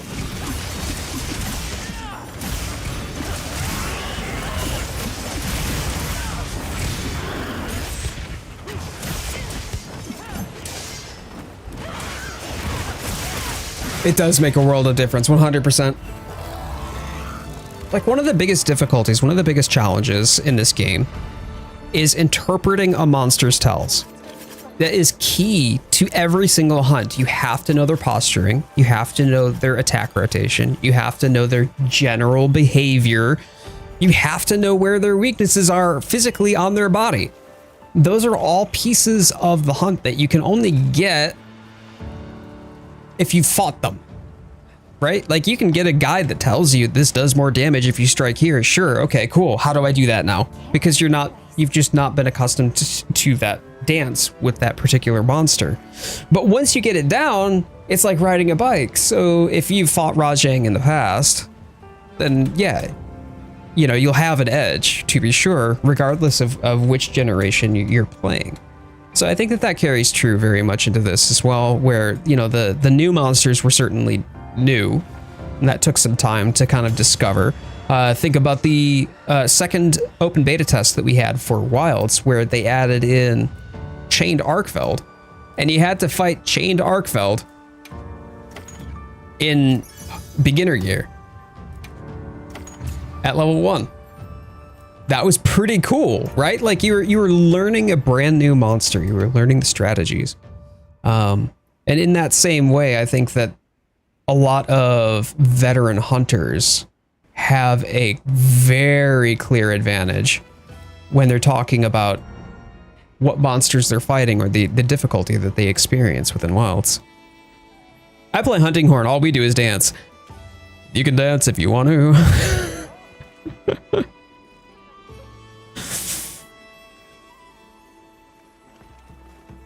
Yes. I get hit with game's too easy from people who hate fighting Raging Brachydios. Raging Brachydios was a beast of a fight. And he absolutely was a jerk sometimes, but it's a great fight. Quest accepted. Yeah, the first Raging encounter for a new player is defining. It will indeed. Certain individuals will either tilt and completely crash out, or they'll step up and they'll find a way to embrace the challenge, rise to that challenge, and learn to navigate the hunt the way the game was intended. Tacos. We'll be here at the top of the hour, my love.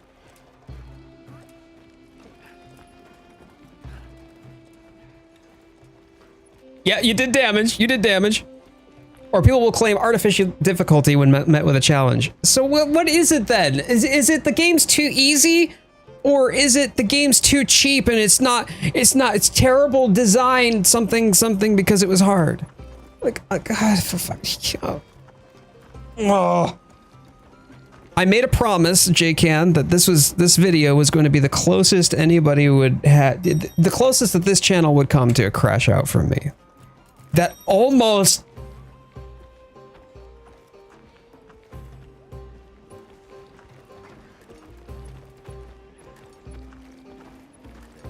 Almost. Okay. I didn't.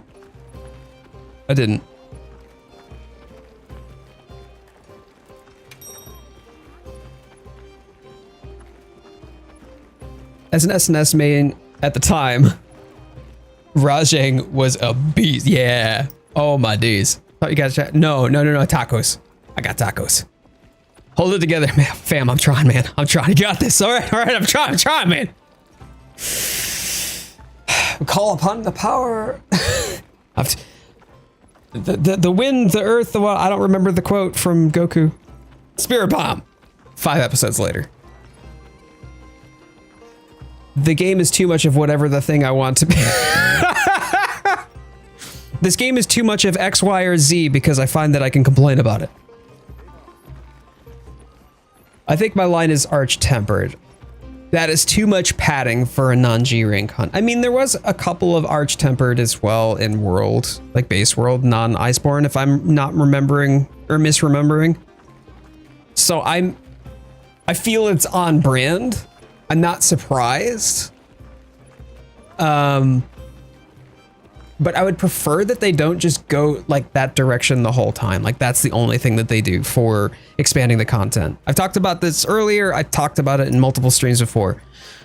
The answer in Iceborne primarily to the player agency and power granted by the Clutch Claw was just gobs and gobs of HP.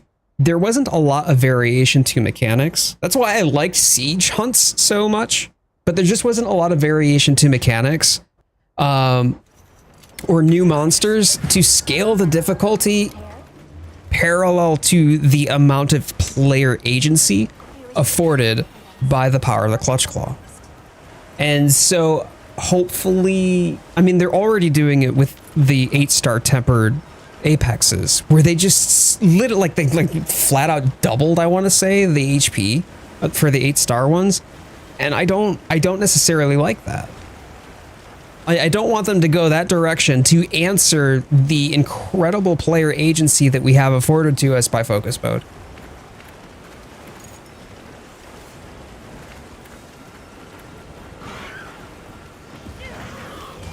I don't know how to equip slinger ammo with a controller. Immortal, I'm sorry. But Clark, you would not be wrong. Arch-tempered Kieran looks at you in base world from halfway across the map and you nearly die. Just like your insides melt for whatever reason. It's just like, oh, Kieran farted.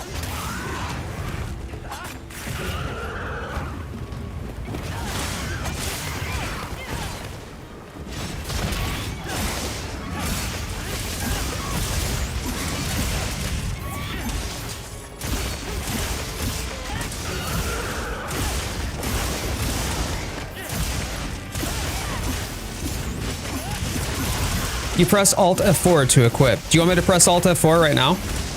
Do you dare me to press Alt F4 right now, Dan?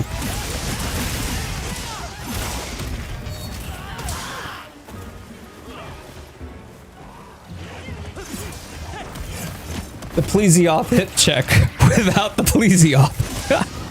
Should I go back and play World again before I get Wilds next week? Just to refresh my... No, because the controls are very different in Wilds. So if you're going to play Wilds, just play Wilds. Sure, why not? Okay. Just did. Literally just did. I'll do it again for you.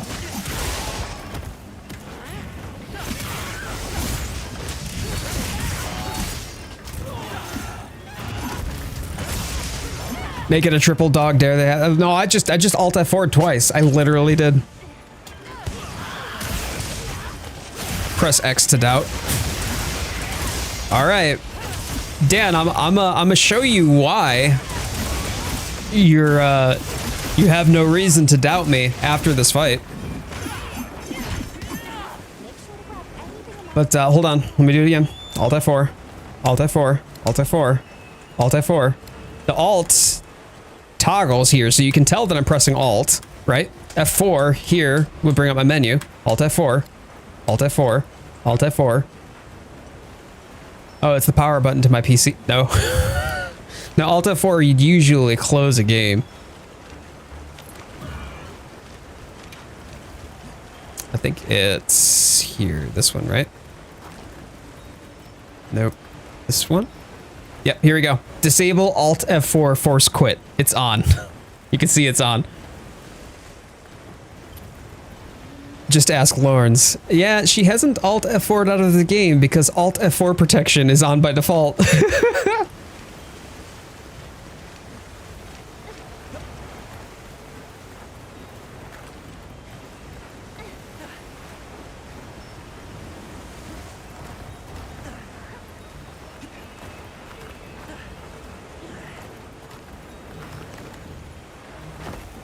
More honey, please.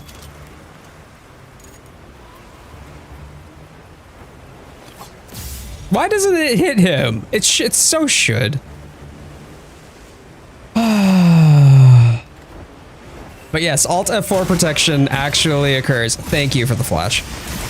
Actually occurs in the menus of the PC players. Yep, they actually do have fun. It would be terrible if you're holding Alt, you pressed F4 to switch your menu, your item menu, and then all of a sudden, oh shit, I Alt F4'd. You out yourself from the game because you're trying to focus mode and switch your item hotbar at the same time. Format C. Oh yeah. Did something similar to that with a Linux-based backup appliance one time when I was trying to sync to an external drive, but I actually synced to the external drive, which was empty, to the C drive instead. Or well, it wasn't the C drive, it was SDA. Imagine the support tickets. My game keeps crashing. It just keeps crashing every time I try to open my item menu. What the hell, man?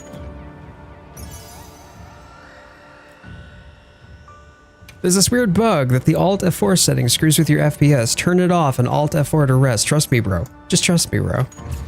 That's another trap card. I know. I pointed it the wrong way. Oh, man. I was like, hey, boss, I think I goofed. Just delete System Cert 32. It speeds everything up. Yeah, download more RAM. Yep, like we did all those years ago in the days of Freedom Unite.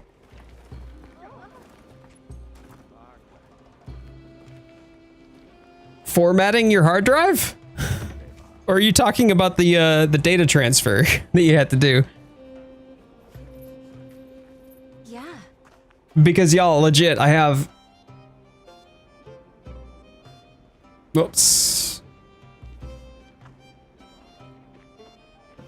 Which one is it? Which one is it? I use this in my shorts a lot.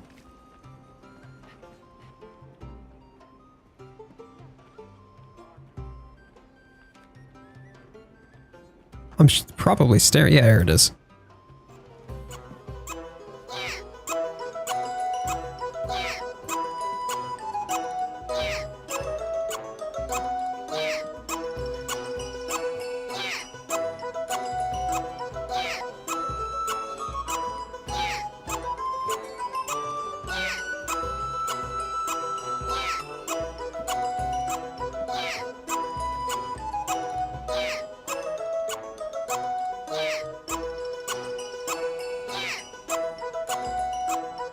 Yeah, I could do this for a total of 8 minutes and 56 seconds. I don't think I want to do that, but yeah.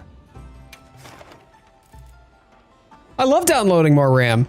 Good lord, that takes me back. Like I said, I use that for some of my more humorous shorts. I didn't mean to do that. I didn't mean to depart. Oh, I pulled a Samwise. That was a misclick.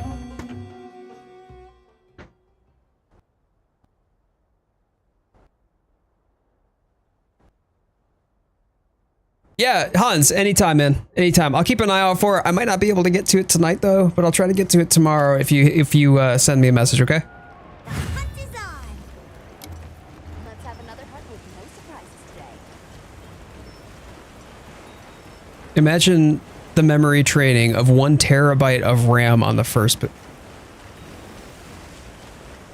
Dude, I have enough problems trying to get AMD processors to memory train on 32 gigabytes of RAM running at the rated speeds, like 6,000 megabits per second, and they're barely stable due to the Infinity Fabric.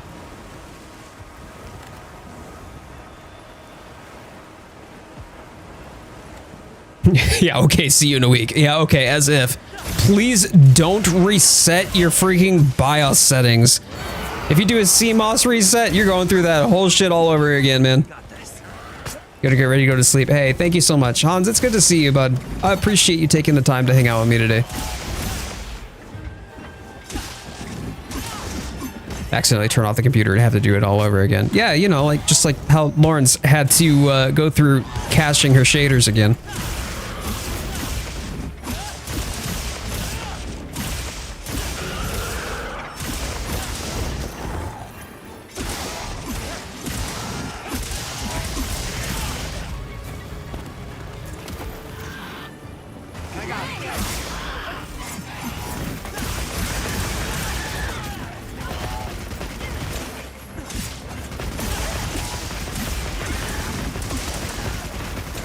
I love the DACA though.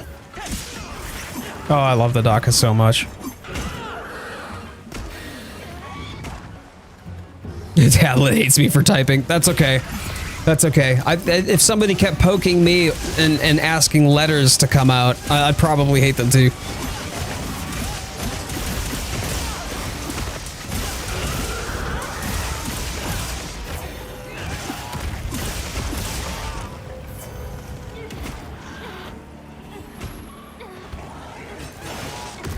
Oh. I literally spent that whole time walking up to you. And that's what you're gonna do?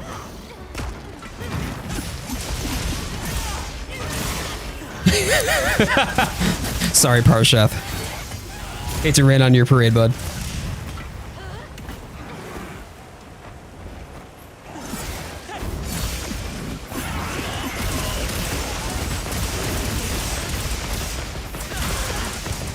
Oh, sleeping. Oh! Phew. I wasn't the one that poked it. I wasn't me that time. Almost did, though.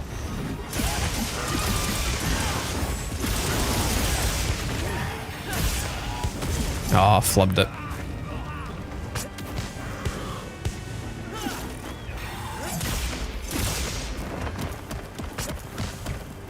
Stop it. Why am I having such a hard time getting this? Kutku! Oh, you're... Goofy bird. No, I ain't gonna hit that, I don't think. Why are we running around? We're having a hell of a time. Give me that wound! Get on the ground! Sheesh!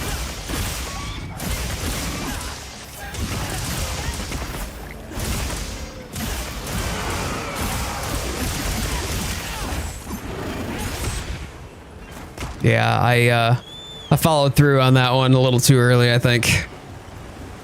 There is definitely follow through on that. And that, ladies and gentlemen, is why you never gamble on a fart.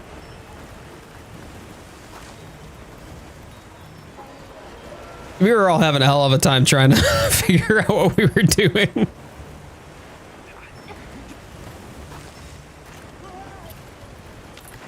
What are you, hell?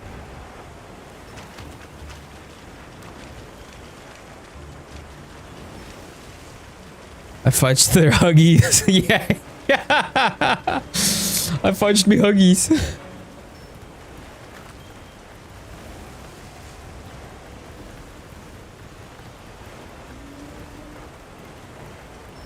And if y'all are here, you're enjoying yourself, please consider liking the video. Helps out the channel a lot. Helps out the videos a lot. Thank you for being here, for supporting me, for giving me words of encouragement when I needed it. That meant a lot. And if you're new here, you haven't done so, would love to have your subscription if you're interested in content like this or other content that I may produce, depending upon where I choose to go with the channel in the course of the coming months. I like your soft face. Thank you. I moisturize. Appreciate that.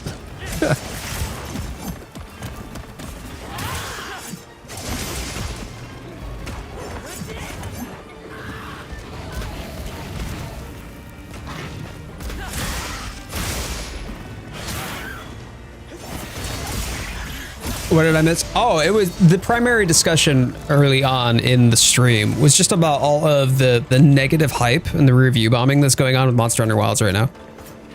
We love self-care. Oh yeah. Make sure you face mask. This is a rare research opportunity. Can't let it go to waste.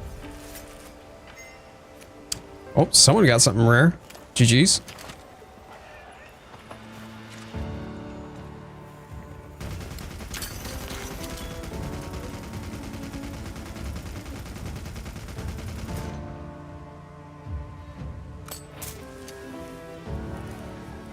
That's the best I can do you. There you go. That's pretty good. That's a shame. I've not played it, but it seems like a good game from here. It is.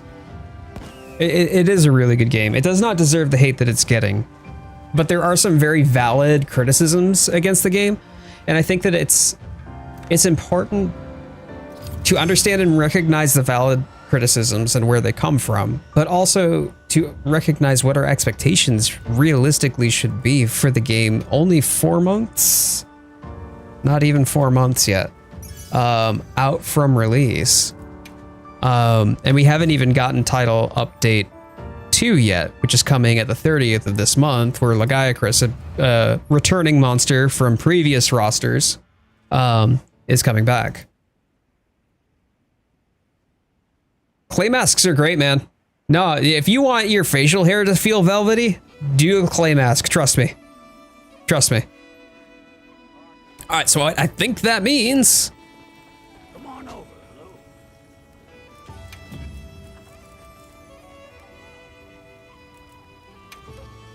I believe that means... A sage shot. Watch this. Lend me a hand. Yes, sir. You will quit the game when you're 500. What did Sony leak about TU2? Release date, a screenshot of Lagiacrus, and some of the notes about what is coming with TU2. I would say just go look it up for yourself because I don't want to talk too much about it.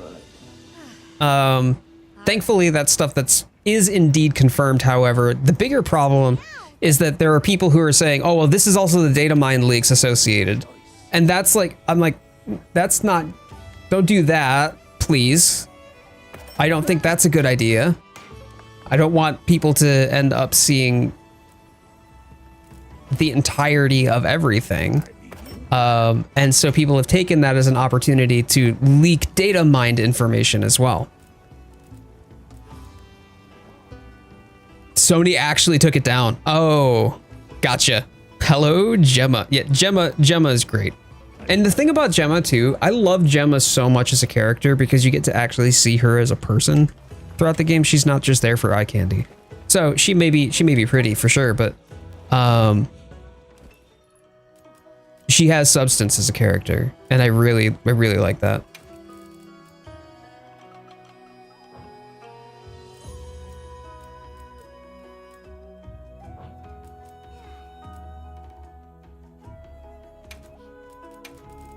How did...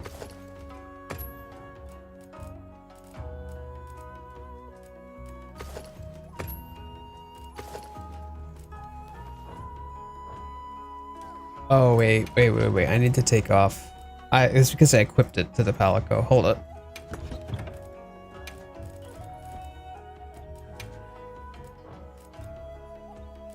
I think I had...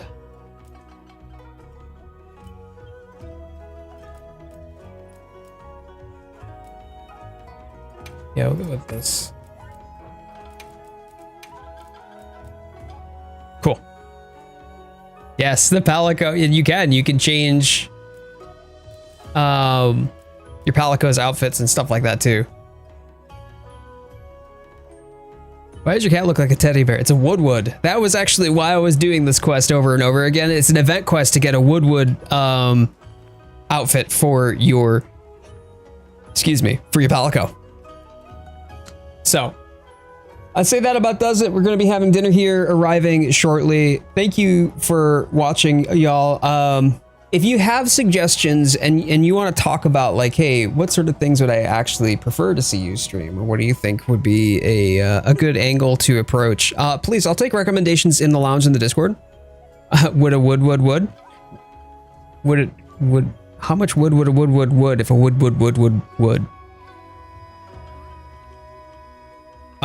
But yeah, I would be happy to take recommendations. I mean, I think some options right now might be doing a playthrough of Monster Hunter Tri, like doing Tri Ultimate. I have not played through all of that, so that would be interesting.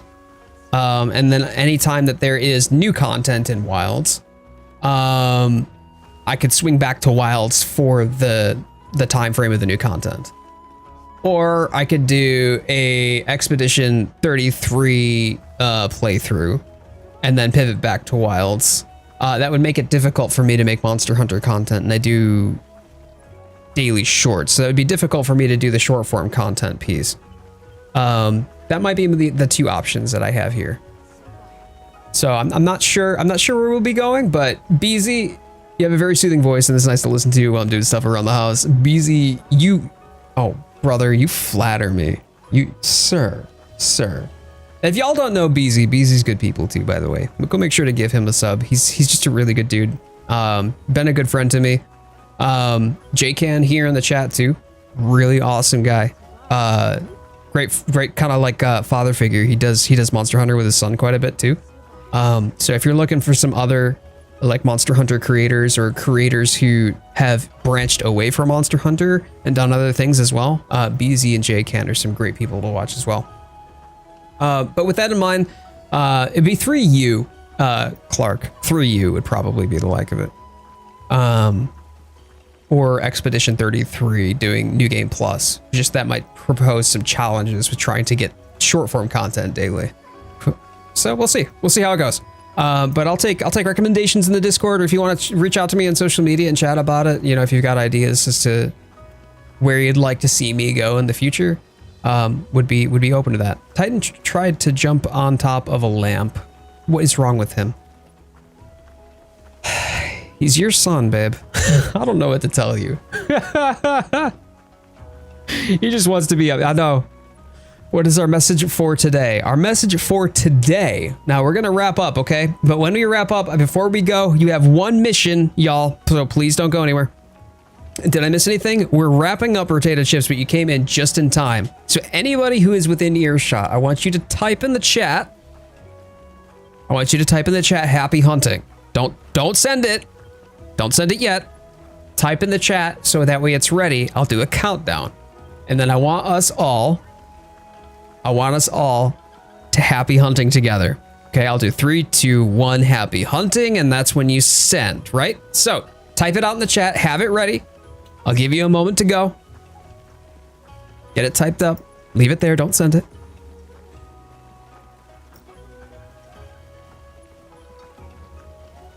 Probably the latter, Clark. Probably the latter. Okay, here we go. 3, 2, 1. Happy hunting! Happy hunting, y'all. And thank you all so much. I appreciate each and every one of you taking your time with me today. I appreciate everyone for stopping in, for supporting me, for the words of encouragement, for your perspective, for bringing your opinions and discussion to the table over a topic that I feel is long in the tooth at this point, but deserves to be discussed. Thank all you. Holy shit, dude. Whoa. Yo. Potato Chips coming in and dropping a $50 dono. Potato Chips, man, thank you so much for that. That helps me out a lot. It really does. It helps me out a lot. Helps out the channel a lot. That generosity is not expected, but y'all, let's get some love for Potato Chips in the chat. Let's hype it up. Thank you from the bottom of my heart, man. You just paid for my dinner, so appreciate you. Potato at it again, y'all. Consider myself very fortunate. So thank y'all. Thank y'all so much. I will be live again on Sunday. So please, if you wouldn't mind, tune in. It's 1 p.m. Eastern time. Would love to see all y'all there. Whether I'm doing Monster Hunter, whether I'm doing Expedition, or I'm doing something completely different. But I'm grateful for the people who have determined that they would support me regardless of what direction I go with the channel. Also check your Discord DMs. Yeah, you're right. I know. I'm behind on that, man. I'll try to make sure I get that done for you tomorrow, okay? I know you've been sharing some delicious music with me. So, sent another bit of music to jam out to. Yes. Okay, perfect. Maybe that'll be the Monday that I get started. Awesome. All right, y'all. Well, happy hunting again. I mean, for real this time. And as always, my friends, may the Sapphire Star guide your way. I'll see you in the comments below.